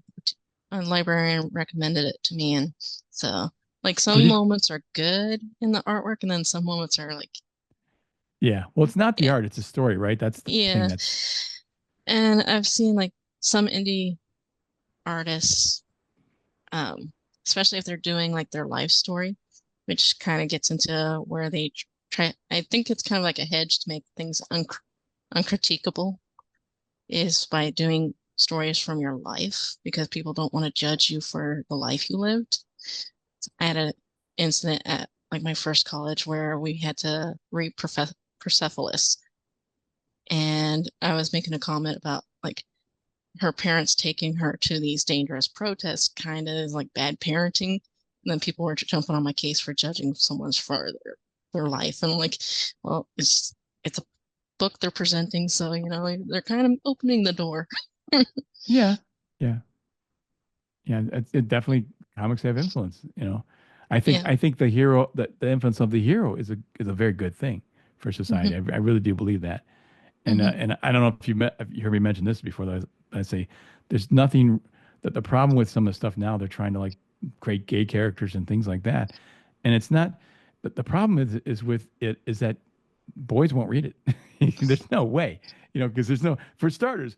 It was bad enough when I was a kid, and you're reading a Conan comic, you like those sweaty muscle guys. And it's like now it's like there really is gay, like and so they won't read it. But it's not, and this is the thing that they're making because I understand the activists. They're trying to reduce cruelty. They're trying to keep people from being, Hmm. these people that have these different lifestyles from being treated badly. And I understand the motivation, but the problem is it's not it's the same thing if you look at why you don't see grandma superheroes because it's not that men don't love their grandmothers, but they don't want to be a grandmother. It's not their fantasy. These are Hmm. fantasies. So it's the same thing with the superhero. They want to be the cool guy. They want to be the Batman. Every guy wants to be Batman. Super cool. He's Yeah. wealthy and he's super smart and he's brave and all these wonderful things. You want to be that, but you don't want to. I don't want to think about being gay unless I were, unless you're gay. You don't want to really fantasize about that. If a gay guy enters your fantasy, like, hey, what are you doing here? Get out of here. Pretty much. So it's kind of like, that's. Uh, so this is what really bothers me. They're saying, "Oh, you're anti-gay persons if you don't like it." No, you're just not gay. That's all.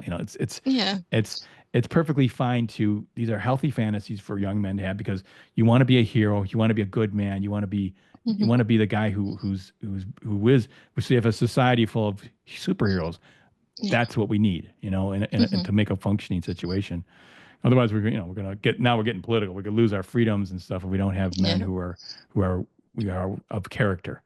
Um, So that's interesting what's going on. But now with the independence, that solves that problem. It goes right to the reader, and the reader says, "What?" You say, "What do you want, reader?" And they make then they you make Yeah. that and say, because I mean, I've had people coming up to me saying, Dan, you got to make a comic. And like, and when they come up and asking you or telling you you're going to do it, it's like, that's when you maybe should consider it because Yeah.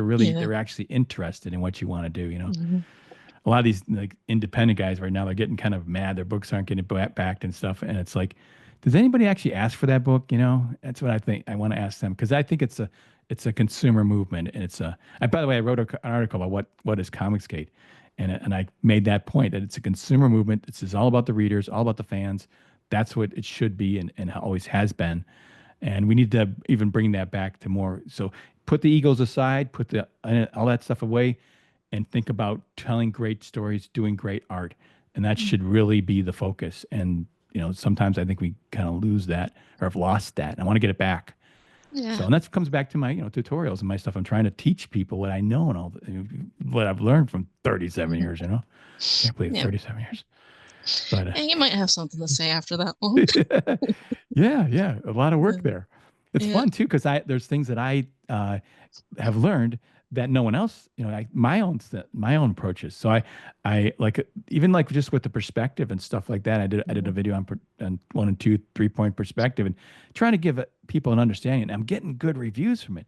The problem is my work is and my videos are content heavy, not quantity heavy.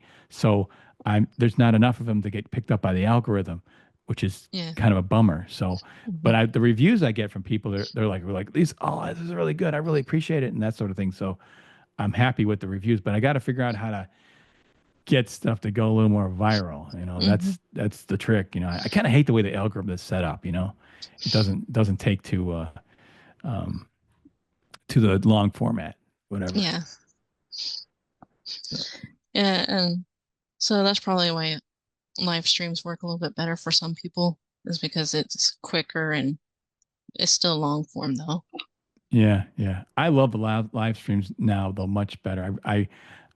Because I was making initially I was making these videos and stuff, and again, you're not connecting with people, and that's Yeah. all that's part of the fun for me. I really like that, so I learned to I really enjoy it. So Aaron's like, oh, I wish I didn't have to do this social media. Sometimes he says that, and like I was like, actually, it's not this. That's not different. That's not with me. As long as I'm talking to somebody, if Yeah. I'm trying to do it myself, like I've been having trouble getting on just doing my own thing where I'm Hmm. just talking and looking at the chat because I don't, like I don't have, I don't know. I need to bounce off something, kind of that sort of thing. So Yeah. And that's partly why I'm kind of starting with interviews. I eventually want to do a little bit of like movie reviews and comic reviews and then just like live stream drawing yeah. eventually. But Well, what I think is, find somebody who's in the same boat. mhm. And I think that's the ticket because like just lately I've been talking pretty seriously with Jonathan Jetty. We're going Mhm. to do a story or do a show because we just are in the same we're both uh, teachers of art and we both had Yeah. that experience and we like the same stuff and we could really do an interesting show I think so and I'm excited about it so see that's the thing if you're excited about it Mhm. that's the ticket. Yeah. Um, have you guys thought of doing like classes too? Like there's this one podcast that I listen to called SVS. It's Society of Visual Storytellers. And they have a website where they also have classes and then they do a weekly podcast where they talk about different topics and have it open to people with questions and stuff like that. Yeah, well that's what I hope my YouTube channel would be kind of more like I mean I really like that the format's fine there. Now I have been on do you know the Barton brothers? No, I don't. Okay, those are the Australian guys, and Clayton Barton and his brother Corey have a how to draw comics site, and sort of they do classes and stuff like that. And I have been on his show to do a class with him, so and it works out really nice. So I would like to do more of that, but he's doing that now. The interesting thing is he's got the '90s art, kind of his Hmm. style, and I got the old school. So together we kind of actually make a pretty good team. But Hmm. Yeah, that was fascinating to uh, when I first interview with him, did an interview with him. It's, I mean, I still, again, I can't get over this fact. I'm talking to someone in real time in Australia. You know, Yeah. it's like, wow. It's, Hmm. I just can't believe, you know, you could be on a stream talking to someone with all in Australia, in the UK, and yourself Like right live. now, I'm talking to someone in the future. Yeah, that's true. Yeah. But you're even, yeah, you're in the West Coast, right? Yeah. So, So, it's like that's all the way outside of the country, but we're talking like we're in the same room. yeah. Incredible, you know? Hmm. So I'm just fascinated. But this technology is great. It's horrible in other ways. You know, all the Hmm. surveillance and stuff now. Oh, It's yeah. potential for abuse now is unbelievably Hmm. dangerous. I mean, I don't want the censorship and stuff like that. Yeah. Ooh, And then there's the whole thing with AI where, like, on Instagram, they want to take all your work and feed it into the machine. that's awful. Yeah, well, I'm Yeah. hoping there's going to be some lawsuits soon that start to say, because that's what will stop it when the AI companies have Only to for the pay out. public, but not for the corporations, most likely. And it's probably part of the WEF. Do you know If anything there's about money, them? if there's suing money to sue and they can get, and they can sue, believe me, Yeah. the corporations, they'll go after the corporations, you know. So, Yeah. and that's what I'm kind of hoping for is that they're going to do that. But I don't, you know, it may be almost too late for that. Although I remember Yanzi was saying, you know, Shane's wife Yanzi, um, Mhm. she was saying that it's possible too that as this stuff gets more, you know, out there, it may start to pick up the flaws. You know, because right now it's Yeah. picking up all the perfectly drawn stuff. When it picks it up, you know, it does these six-figure hands. What happens when it starts to pick up those things too, and then it becomes funky because it can't decide what is Yeah. right, I and so heard it may ruin it. It's really that'd be great, you know. Yeah. I heard a theory that it's going to collapse on itself because there's so much AI generated images that it's feeding the machine, so it's getting the learning from its own mistakes. Yes, yes, that's exactly what I said. Yeah, it could be Yeah. could very well happen. Yeah. Yeah. So, Yeah, but or the it is computer fascinating. crash. It is The scary, so networks. scary Yeah. though. I mean, because you think about some jobs are gone. Like Hmm. if you had a job where took some of your friends or neighbor's face and made it into a superhero or in a sci-fi section or sci-fi um, setting, uh, those jobs are gone. Like that, they're just boom, gone and instantly. So it's kind of it's scary as heck because you Yeah. know it's coming, and they're going to be able to do comic books. And my fear is that it won't be that it's that great, but it'll be just good enough, and that's Yeah. all that the companies will care about. If they make a Spider-Man comic, generate it with AI, and it just looks pretty good, you know, it'll look everything will be nicely rendered, like some of these you know thumbnails See, you see.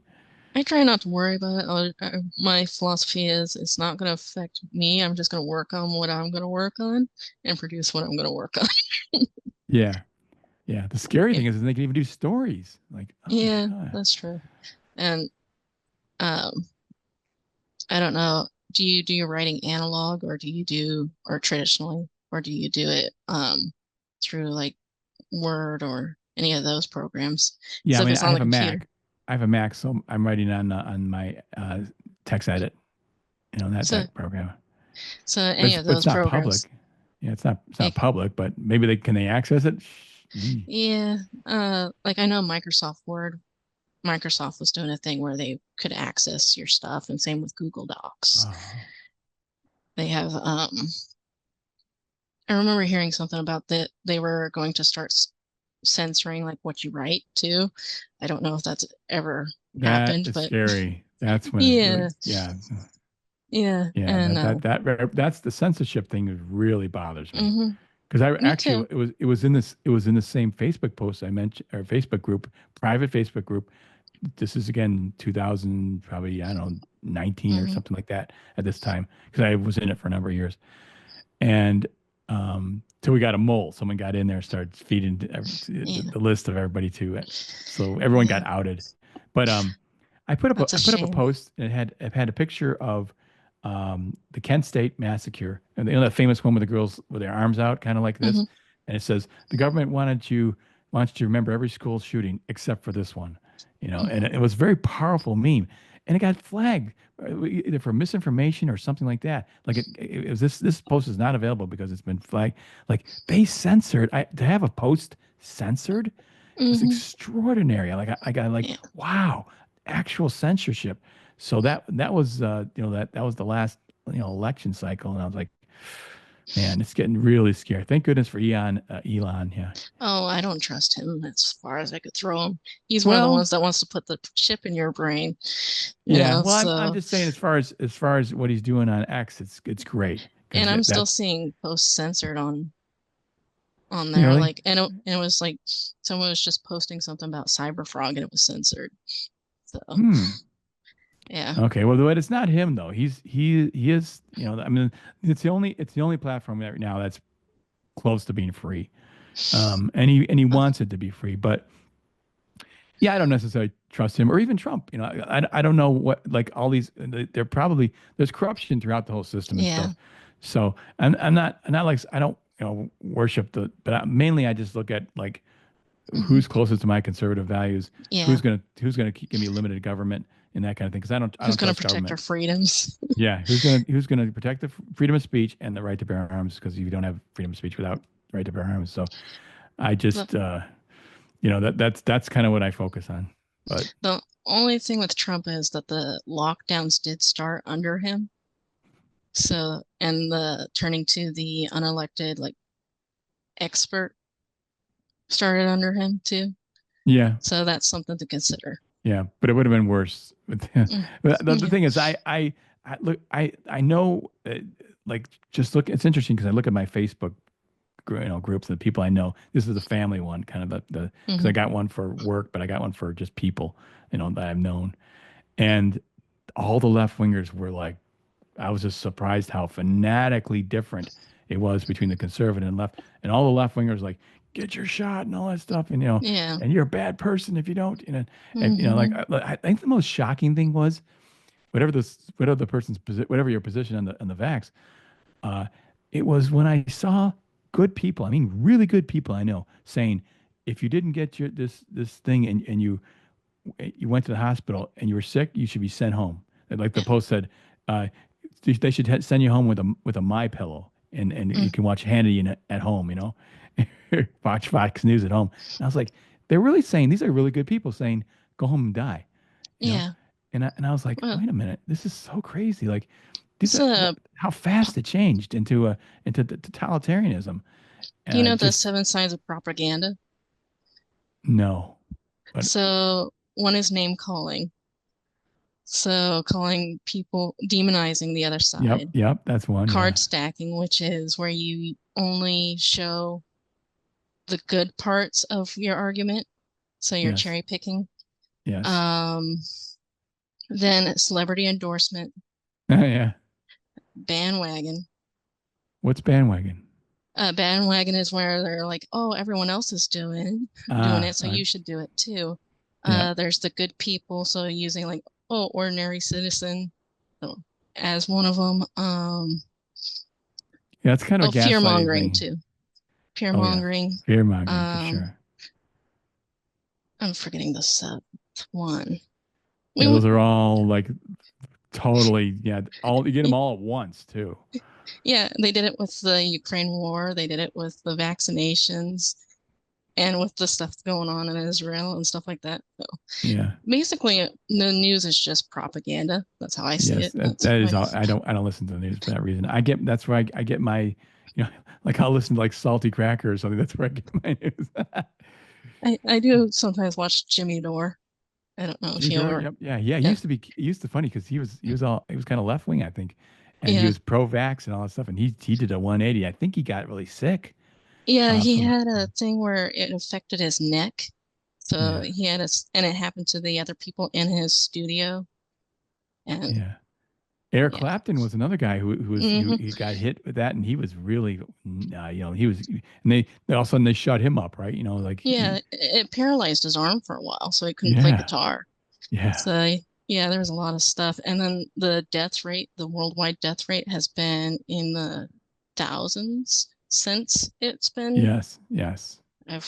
I'm forgetting the Overall, exact yeah, number. yeah, overall Yeah. death rate gone way up. Yeah, Yeah. and it's heart attack related. Like there's been a Yep. lot of sudden cardiac arrest and Yes, yeah. died suddenly. All these soccer players. That was another thing. The soccer players, the number of on field accidents going just taking off. They have like from a couple from like 30 to like a hundreds. And since we got And into a couple hot button issues, this might oh yeah, shoot, sorry. it's okay.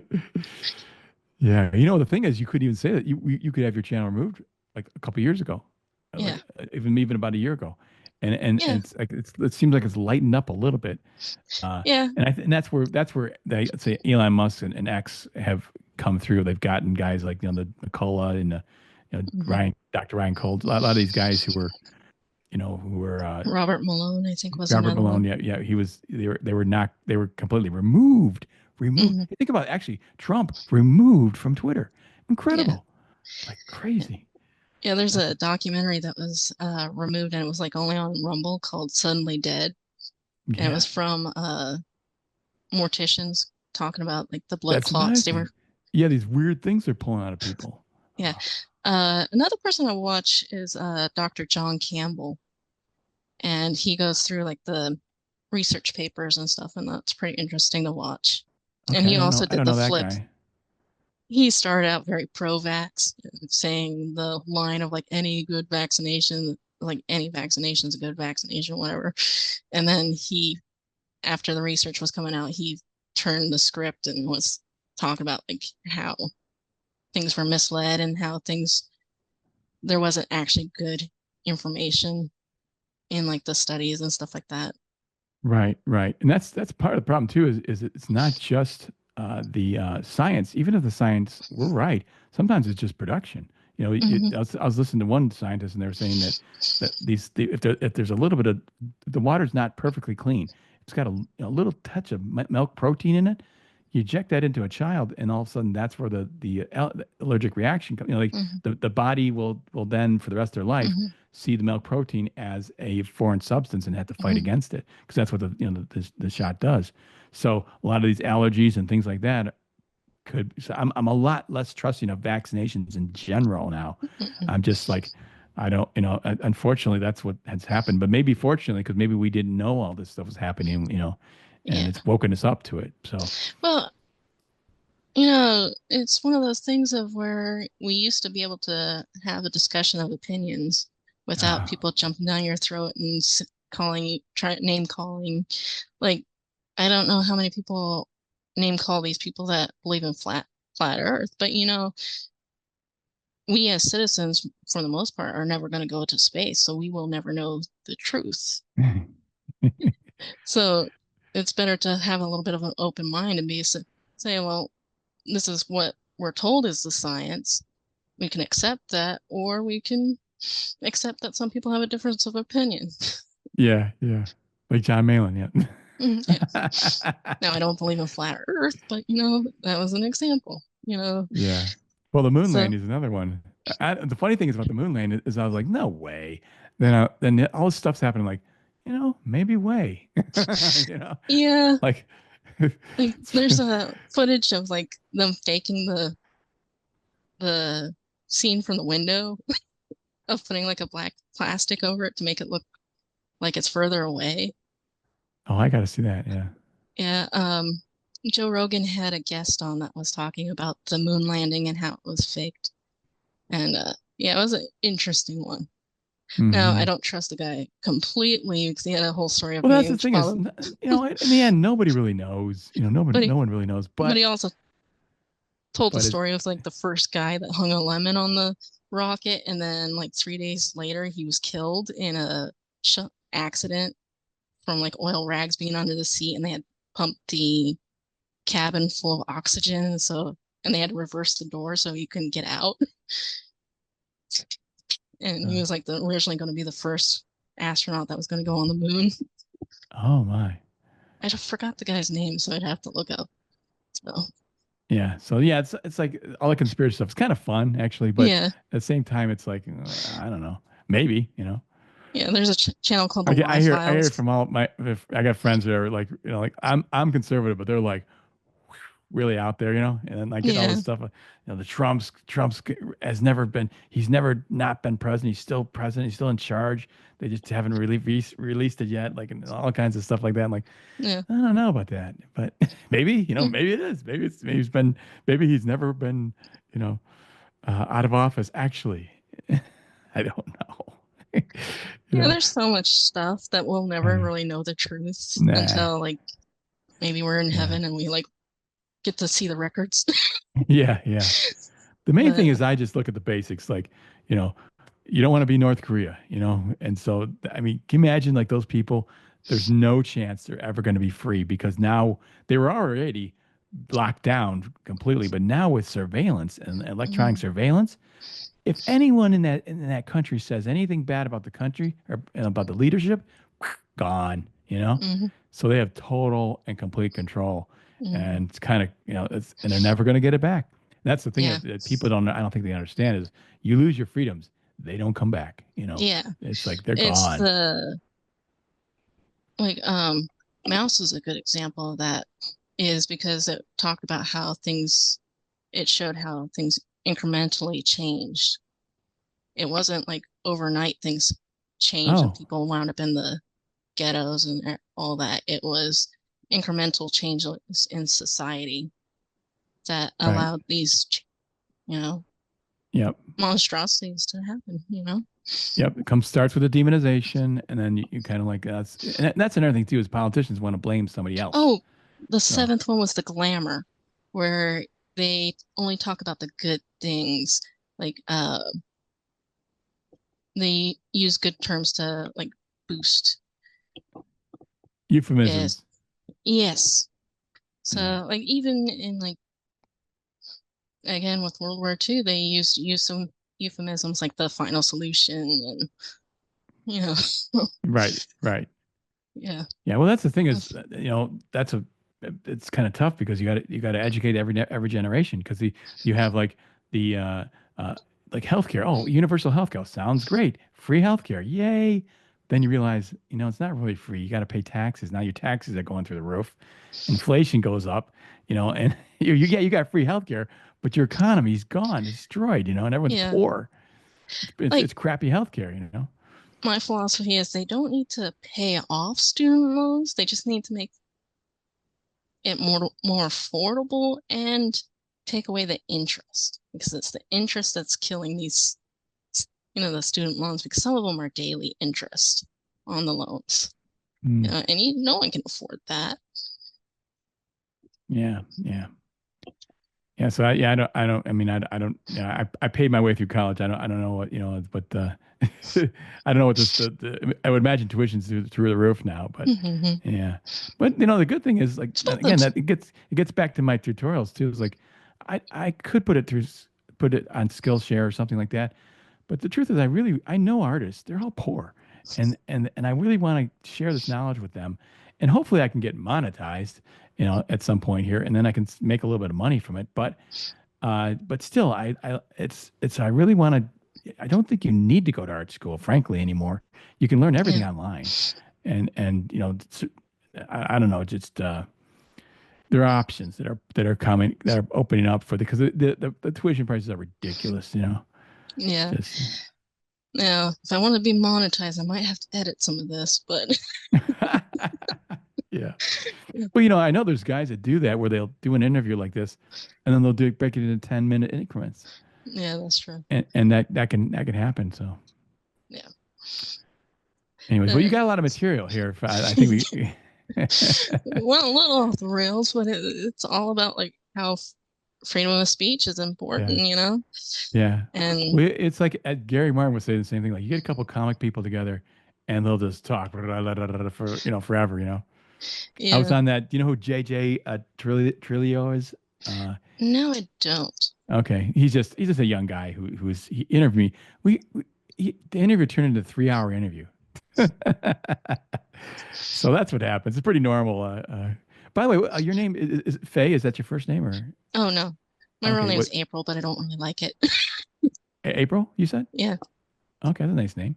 Um, thanks. so what do you want to be called? In other words, what do you? So Faye is fine. I Faye's picked it nice. because I like to do fantasy art, and Okay. I like to create creatures from other worlds, and Fae is like otherworldly, so that's why I Okay. originally picked it. So Okay. Because like there's people like remember the story of Narwhal? Do you know who Narwhal is? Where yeah, he had this narwhal comic book coming in. Ethan just said, "Here, narwhal," and then he just became narwhal. His real yeah, name, Pear Burr. Which yeah, frankly, the narwhal is a lot more fun. hmm It's a great character, a great name to have. So yeah. I know that Narwhal's on like Creative Block with Rainey and some other comic artists. I don't remember their names, but it's become yeah, like the icon for it. So yeah, yeah. things Rainey, happen. Rainey's an interesting person because it was the she was in the comics gate thing, and then I don't know, I still not really sure what happened, and then Yeah, and so she's on her own, but yeah, I wish I knew, but I tell you what though, it's tough to be on these shows if you're a girl because these guys play rough, and yeah. they like I was on a show once with it was late night, and it was me, Ethan, Reenie, and Chokeout. You know what Chokeout is? I've Okay, heard the name. okay, he's really out there. Anyways, they had a joke going along so of trying to like set up Chokeout with Rainey, and so this, me again, trying to be funny, and I said, well, I was on this. I said, well, Ethan, aren't you an ordained minister? You could marry Chokeout and Rini right now. They're like, oh yeah, I can do that, sure. And then I'm laughing because Chokeout had like I think he had like a tank top on or maybe no even no shirt on or something like that. I said, you can't get married with no shirt. You got to get married. So he comes back. He goes off screen, comes back with a necktie and no shirt. Like, dressed up. Anyways, Ethan starts joking around saying, Rini, would you? And she's like, no. But then she started to well up. I just kind of like, I noticed it. Like, I was like, oh shit, we took it too far. Hmm So and I contacted her after the show. I said, hey, are you all right? I mean, I didn't mean to because that may have been an emotional little thing. She's a young person, and so it's kind of like you're joking around, having fun, and then maybe this person is it's not for them, or something like hmm that. So he took the joke too far, and and then she said, "Oh no, you guys, it was just you boys, just having fun. I'm fine and everything." But you learn something like, and I think that was kind of what maybe happened a little bit with Rini there. This John Malin, he plays pretty rough, and he'll. I mean, I go on there, I get roasted, but I don't care. Me, I don't really. But some people maybe, it's a little bit trickier. The stuff like Anna takes from these guys. Oh my gosh, the stuff they say to her, like I would never say that to any woman ever. And they're like, holy smokes. So, but that's the internet, and that's Yeah. people. It's a dunk tank. You show up on these shows. That's what people want to see. You get in a dunk tank and you get roasted or whatever. And hmm I think it's funny, but it's not for everybody. So Yeah. You gotta kind of know where you're at on like yeah, how yeah. thick your skin is. Yeah, I think the communication, like, I wish maybe then Rini just had contacted John if she had a problem and saying, could you back off? And that hmm sort of thing. And he's a good man. He would have, but there's not this communication. Like I remember hmm when Aaron, he was that we decided to do a 60th surprise Yeah. birthday party for him. And all of a sudden I took it on myself to do this. I came up with the idea to do it and I started contacting everyone. Nobody had anybody's numbers. I hmm was like I was trying to get people to, hey, can you contact Cecil? And and like, I contacted Eric Weathers. I thought he works for everybody. He goes, I just go through the internet. I don't have phone numbers for anybody. I'm like, nobody's talking. And they think this is a big network and it's all organized. They don't, what you see online is it. It's just, Yeah. they just It's don't. smoke and mirrors. Well, it's just there's no communication. These guys are too busy to sit around hmm in the computer and chit chat and stuff like that. And like I'm in this Comics Gate Kings room and there's like a back room. It's like it's just, people put up some stuff in there a little bit here and there, but mainly it's here's the link for the show. Come on, we're going. And that's it. And there's not much gossip of any kind. So I don't know. Maybe there's a few people talk amongst themselves, but everyone I know who says they ever talk to Ethan, it's conversation is quick and short because he's busy as heck, you know? Hmm. So, yeah. Yeah, sometimes it's like if you're can talk so much, then you probably should be working. Yeah, yeah, yeah. I probably, actually, speaking of this, I should probably get back to work here. Yeah, it's one But o'clock. yeah, Yeah, it was a fun conversation. It didn't really go into interview as more of a conversation, but I didn't even, I forgot to record that part. oh, okay. Sorry. Yeah. It's okay. Yeah, we I were just, talking about my influences, like Lord of the Rings and stuff like mhm. that. Now, when I was even younger than the Conan experience with we had to pick out a something, you know, they had a list of classics, and I saw Hobbit. It was the original version with the Tolkien illustrations in it, and but it was in my shelf at home. My mom had it on the shelf, and because I was looking through my bookshelf to see what classics did I have. I Well, I just just happened to have recent, the Hobbit. Yeah, that one. I have that one. Yeah, I do. It's yeah, I just mine's recently, in bad shape though. yeah. Anyways, I loved it and I really enjoyed it quite a bit. And then I remember seeing the Rankin Bass cartoon after that version. And it's kind of funny too, because and when I read it originally, I didn't have any of those images in my head. And then I had the Rankin Bass. Now, actually, in some ways, that replaced it. I love the Peter Jackson Lord of the Rings stuff, but what I didn't like about it was it didn't have the sort of downtime. If you you know Oh if yeah, you know how like there's like this sort of ordinary times, and of course Goldberry and Tom Bombadil aren't even in it, but and stuff like that. What am this was one of the books I read in high school. I can't. It's kind of small for me. Oh, hold on, let me stop sharing for a second. Oh, okay. Now, it's a good story, but the only thing that kind of ruins it is that there is a little bit of feminist stuff, but Okay. the character I liked, it kind of follows his trail into um from going from being promised to the church to being count's son to like the his life has a lot of ups and downs. It's really good, Yeah. but it's a fun fantasy series. Yeah, so I would read, gosh, I don't have time to read novels anymore, but I wish I Yeah. did because I read anything I could get my hands on. I remember I picked Ender's Game off the shelf once, like, Oh, yeah. and like I know anything about it. I think I was like at Kmart or something, and I read his book. Oh man, it's so great. And it's fascinating that years later, then that he got canceled. You know how that story he got canceled Yeah. from DC, all because he wrote something against gay marriage. It's like, you know, I'm not for gay marriage. Like they're gonna Yeah. cancel me. It's Yeah. like And they'll be like, yes, just check you off the list, right? yeah, yeah. It's Yeah. it's awful. Again, with independence now, we're free. I, So yep. And this is supposed to be a free country where we are allowed to have our opinions, our moral absolutely, foundings, absolutely. but they're trying to change it. Yeah, I am frightened about that. Yeah, for sure. But freedom isn't free, as they say. You got to fight for it. Oh, there's the Yeah. cover. Yeah. That's the thing. I like That the horse on this. Yeah, I worked really hard on that horse to get it right. It was very horses are very difficult to draw. It kind of And reminds me of this artist here. I don't know if you can see this, but where is it? Let me just show you real quick. He has a horse piece. Has the same kind of dynamic energy to it. well, this is me studying for Zeta, Yeah. because that's a Frazetta horse.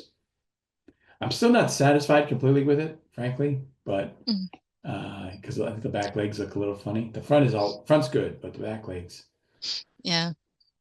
Horses are hard, but I'm they're trying to make fun them to draw. dynamic too. I'm trying to make them, coming at you. That stuff. Yeah. So yeah, I'm happy with the Death Dealer guy. He looks cool. I'm just gonna show you. I worked on for my comic because I was working with horses too, but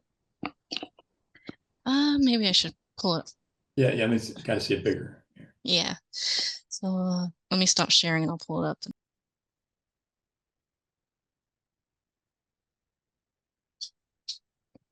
Now, do you go on any shows yet? Do you ever No, this is kind of like my first okay. venture Because it is, into. I tell you, it is interesting that you meet like-minded people on the internet, and like I said, you meet someone in Australia or something, and Yeah, it's a lot of fun. let me see. I gotta find the right folder first. No. But basically, I was doing a battle scene where there's a knight on a horse going through and killing like zombies almost. In the story, it's actually people that have been consumed by greed. But let's see. So that's a little Presti drawing you got up there, huh? Yeah.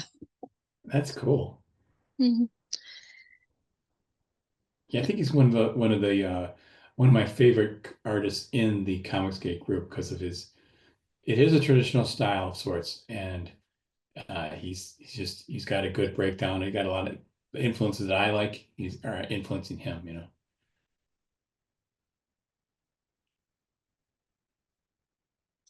Wow.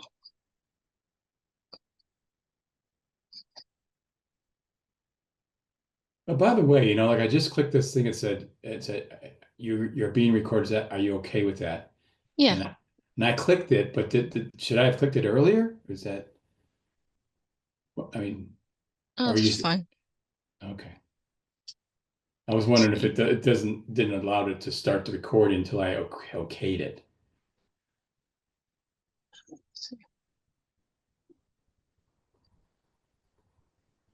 Oh, lesson in being organized, right? Okay. Yeah. I I just, mean, I got to take off pretty soon here, Faye. So, yeah, let me just show you. Yeah, so okay. that was just one of the scenes where, Oh, okay. yeah. Still gotta work on my anatomy and stuff, but Yeah. Well, you got your action going. yeah. And Looks then like it's got lots of life in it. That's cool. that one gotta work on, but Yeah. Actually, I like that previous one. I like seeing see as an artist. I like seeing the rough, the pencil. I almost feel like the pencil has more feel before you go with the ink. yeah. And one of the things I plan on well, before I go back through this scene, I'm gonna go through the beginning of it because this was for my thesis. But What's the there's upper a right one? Can you zoom in on that one? upper right one. This one? No, right. Oh, left. Sorry. This That one? one, the dark one. Yeah. Yeah, that was the one. And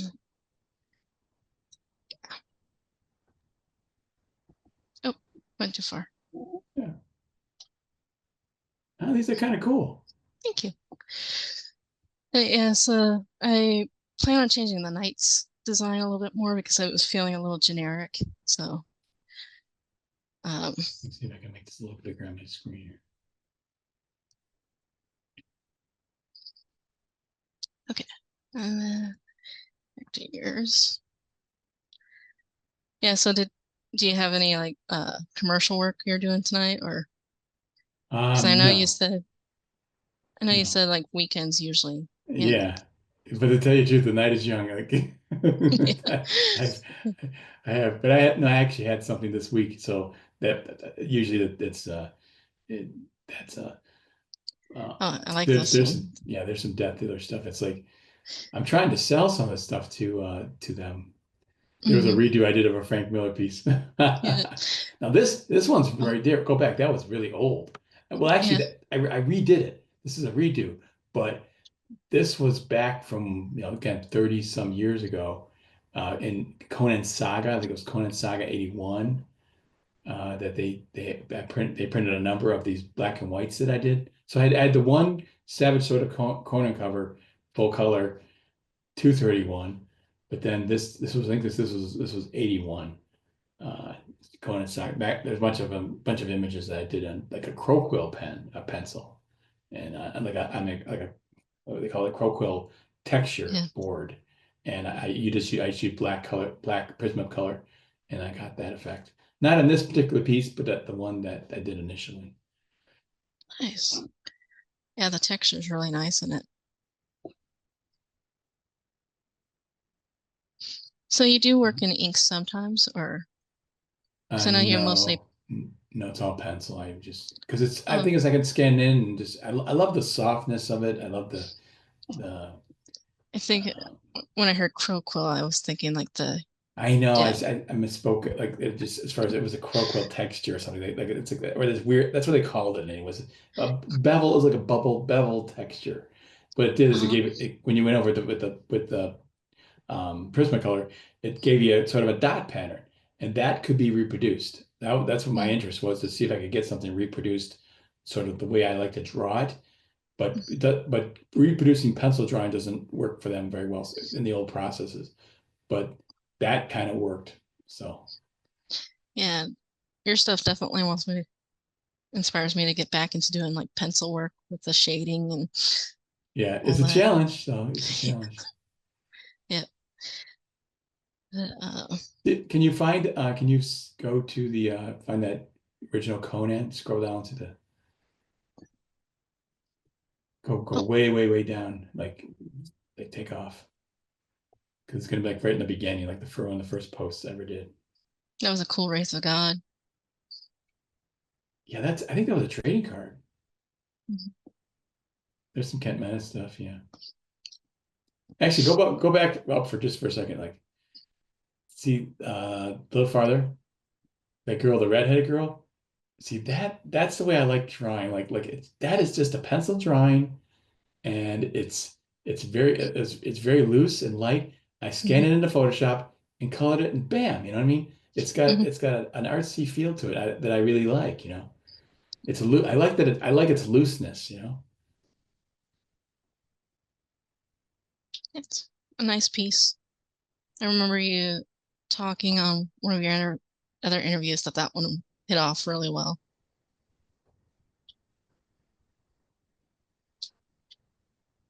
And that you had like over 300 likes on it or something. Yeah, that was like a major, you know, and it because that's one of those I mentioned like something that goes to the soul. If it has a soul to it. Oh yeah, that's a Gandalf. That's Yeah. another piece there. I I would like like to how you redo drew the that. Scandalf. See, that's the Rankin Bass Gandalf. That's the kind of one I grew up with, you know. Yeah, I grew up with that one too. The Hobbit, and at my elementary school in the library, they had characters from The Hobbit painted on the walls, which was really cool. Hmm. But oh, that fun creature. By the way, what's your favorite like fantasy creature? Um, I think I like centaurs. I'm trying to think what would be the best of yes, something like that. Oh, this one's Kind of, you know, kind of like yeah, centaur, minotaur, something with you know, kind of Wolverine like, you know, animal creature. You know. oh, there's a Halloween invite. Yeah, yeah. Yeah, that was fun. Are you making any this year or? No, no, I actually haven't in a couple of years. But these didn't sell at all, so you know, that was one Yeah, of the reasons. Oh, the yeah. creature. Did I already pass the one that you were with? It's no, it's way at the beginning. You have to go like one of the first posts I made. So if you just kept going all the way down, yeah, there it is. First post. Not that one, but the next Oh, one over. That's the cover I did a long time ago. That's the Savage mm, Sword. And I still nice. think I think it holds up. I think it's still Hmm. I'm pretty happy with it. The anatomy's still pretty strong. The red is very bright. Yeah. It probably is even brighter in person. Yeah, not exactly. Actually, this is a weird case where actually I almost like the printing better than the original. The original that they read is kind of Uh, the red's red, but the body parts are more dark or something. I don't know. I have the original still, so It's a nice axe. yeah. Thank you.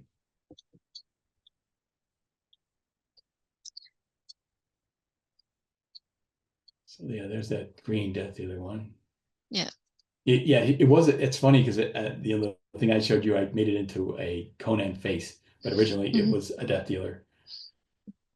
Oh, and then the one with the guy with the fish with the teeth underwater. Is that your original character or is that a Conan? Or do you Oh, have yeah, that's Conan. Yeah, I mean, they look like the piranha, dolphins. mhm. Yeah. Have you do you have any of your original characters that you post or are you keeping that? No, yeah, that's still not. Yeah, it's still not. It's funny. I've changed it a lot of times too. But he looks kind of Conan-like, But I'm interested in Conan though, mostly as a king and general. Oh, okay. I like Conan the thief and whatever, the vagabond, whatever he is. But and that's all fun adventure. But I think I like the, Conan the Hour of the Dragon, that novel by Howard. Minotaur. That's Rintroth from Doctor Strange, which I worked on. It's a nice character. Yep, that's a character from the comic. Now here's those cards I mentioned before. These Okay. are the trading cards in my color pencil technique. Of course, Vampirella. There's barbed wire. Yeah, actually, go back to Yeah. the barbed wire. Okay. I redid that's the original way it looks in the color, and then I went in here and just played around in Photoshop with what I can do today. And it's kind of nice how you see like the shadows, the nose. I can take that black shadow out, so Yeah. it's softer. And I thought it was this wasn't much. I didn't really this isn't it's not really that refined. It just I took the original to start coloring over it a little bit. Hmm. And but look at the effects, nowadays what you Yeah. can get. Although I still kind of like the original. Yeah. I do. I am partial to like flat colors and like the Hmm. watercolor gray, like in The Hobbit and like Pink Floyd's The Wall, that where you can tell it's like watercolor painting for the backgrounds Yeah. and stuff. Yeah. I like that tone. But And that Spider-Man was used they did these books called Marvel Masterpieces, and they were as opposed to the cards, this was just a book of pinups. It was all pinups. mm, So and that's what I did for that pinup. And this might be one of my favorite things I ever did in Marvel. It's yeah, got it's the, a nice pose. it's Could got the McFarlane influence, the big eyes and stuff, which I actually like. I like that Spider-Man look. it's very nice. Thanks. Then he has the hobgoblin. Yep. Hobgoblin, yeah.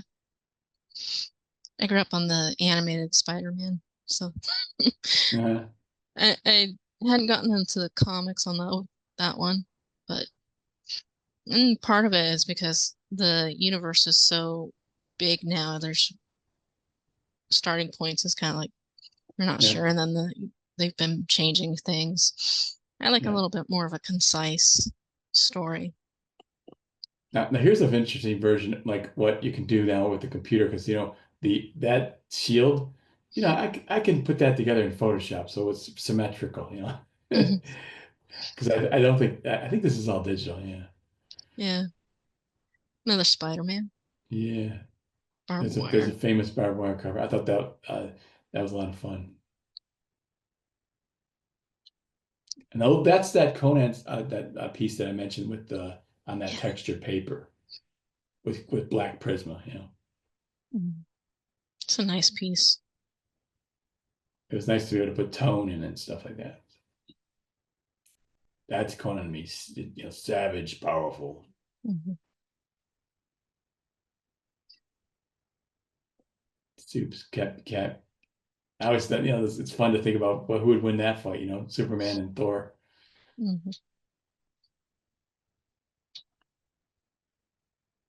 I honestly don't know, actually. Yeah, Whoever writes it, right? I suppose. Yeah.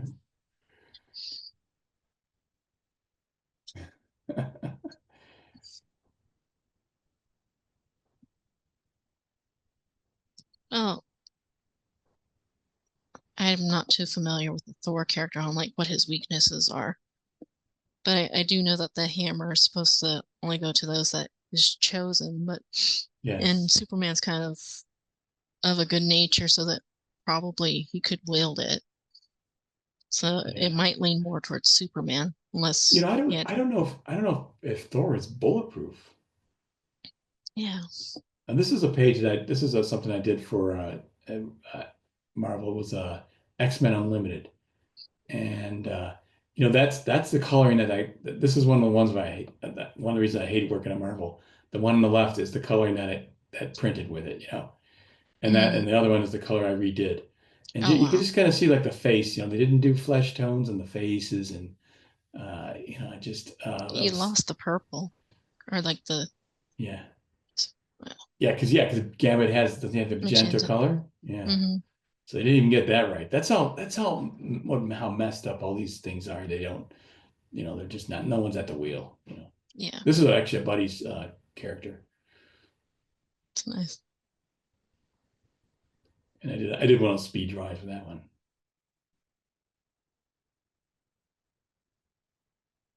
He's supposed to be like a skunk or Yeah, it's kind of it's got some comedy to it. It's a fun character. So nice.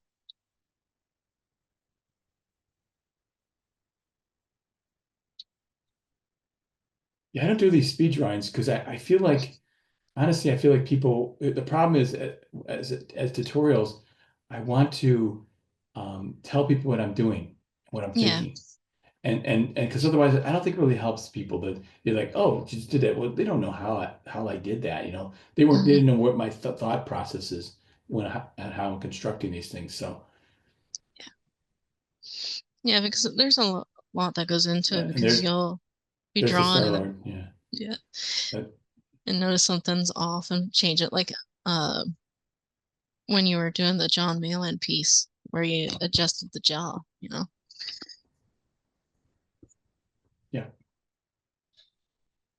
make it more. So this was a Star-Lord, so that it's like Guardians of the Galaxy, but about that main character. Yeah, this is just what he looked like before. Kind of hokey, Uh, really. So I can see mhm. why they changed him up, you know. They changed him up in Oh, the comic too. But I actually like this version. It's more superhero-y than yeah, I the. don't know if see that's the only thing. It's the weird thing about translating from film. This one's pretty cool. All those Mhm. ships and stuff landing. Um, it's gonna be a real traffic jam. But oh, now here's one. This was an experience where I had a great inker, Nolan, inked over my stuff for one issue of Cloak and Dagger. This was one of the first things I did at Marvel. So it was just I got these back. I'm like, oh my gosh, it was so much better than the pencils I gave him. I gave him beginner pencils, and I got these back. You know. I That's remember what I Carl need is a Potts. great inker. Yeah, I remember Carl Potts. I said to Carl Potts, "Can I get that?" Because he said, "This guy's gonna ink your stuff," and I got it back. Like, can he ink the rest of my stuff? You know. So yeah, it was done recently, but I couldn't sell. Couldn't sell to Billy. I wanted to try to sell to Billy, but Hmm. I did sell this to Brian Paluto, Death. You know the Lady Death. So that became a cover. There's my sketch Nice. process. Kind of fun. Hey, that's a fun character. It was a weird story, but well, actually, I like weird stories, and it was fun too. Hmm. That's an old trading card. That was the Image guys. That's Wildstorm, Fairchild, and Burnout. Done in my color pencil technique. These are some cover things I just did for fun, or try actually not for fun to try to sell. Nice. Because they were kind of those things were hit popular for a while, where Hmm. you take I think it's an actual comic book with a blank cover, and you Hmm. draw something on it, you know. So I thought it'd Oh be a well, look problem at. if he's electrical. He's got an electric like a metal laced skeleton, and he's probably always getting hit by lightning. That's a Ron Mhm. Garney drawing that I colored, not for Nice. print, but Yeah, we'll do one more and then I'll let you go so you can have your evening. I cut my hair. Where do you? Yeah, back when I used to cut my own hair, I was a starving artist. Hmm. Uh, Very nice. And with that, I bid you adieu. It was nice having you on. You're yeah, always bring welcome yourself back. back. Bring yourself back up here for a second, and Wait. Oh, here. all right. There Well, we go. hey, thanks for having me on. I really appreciate it. This is great. Maybe we should do this again. Yeah, you're It's always kind of welcome. fun. Yeah. So, but it's neat to talk about the comics and to connect with other people. If I'm going to do comics, I like to meet the people that I'm working for, my boss. Yeah, So, but I really appreciate this. It was great. So, a lot of yeah. fun. Hopefully, you'll get some more guys to get on your show and stuff. And Well, Gary Martin's next, and then I have a couple webtoon artists. We'll see if they show up. okay. Yeah, and team up And with these other guys. Maybe my buddy James Mealy. I think he's looking for people to stream with. okay. He's sequential treasures in the chat.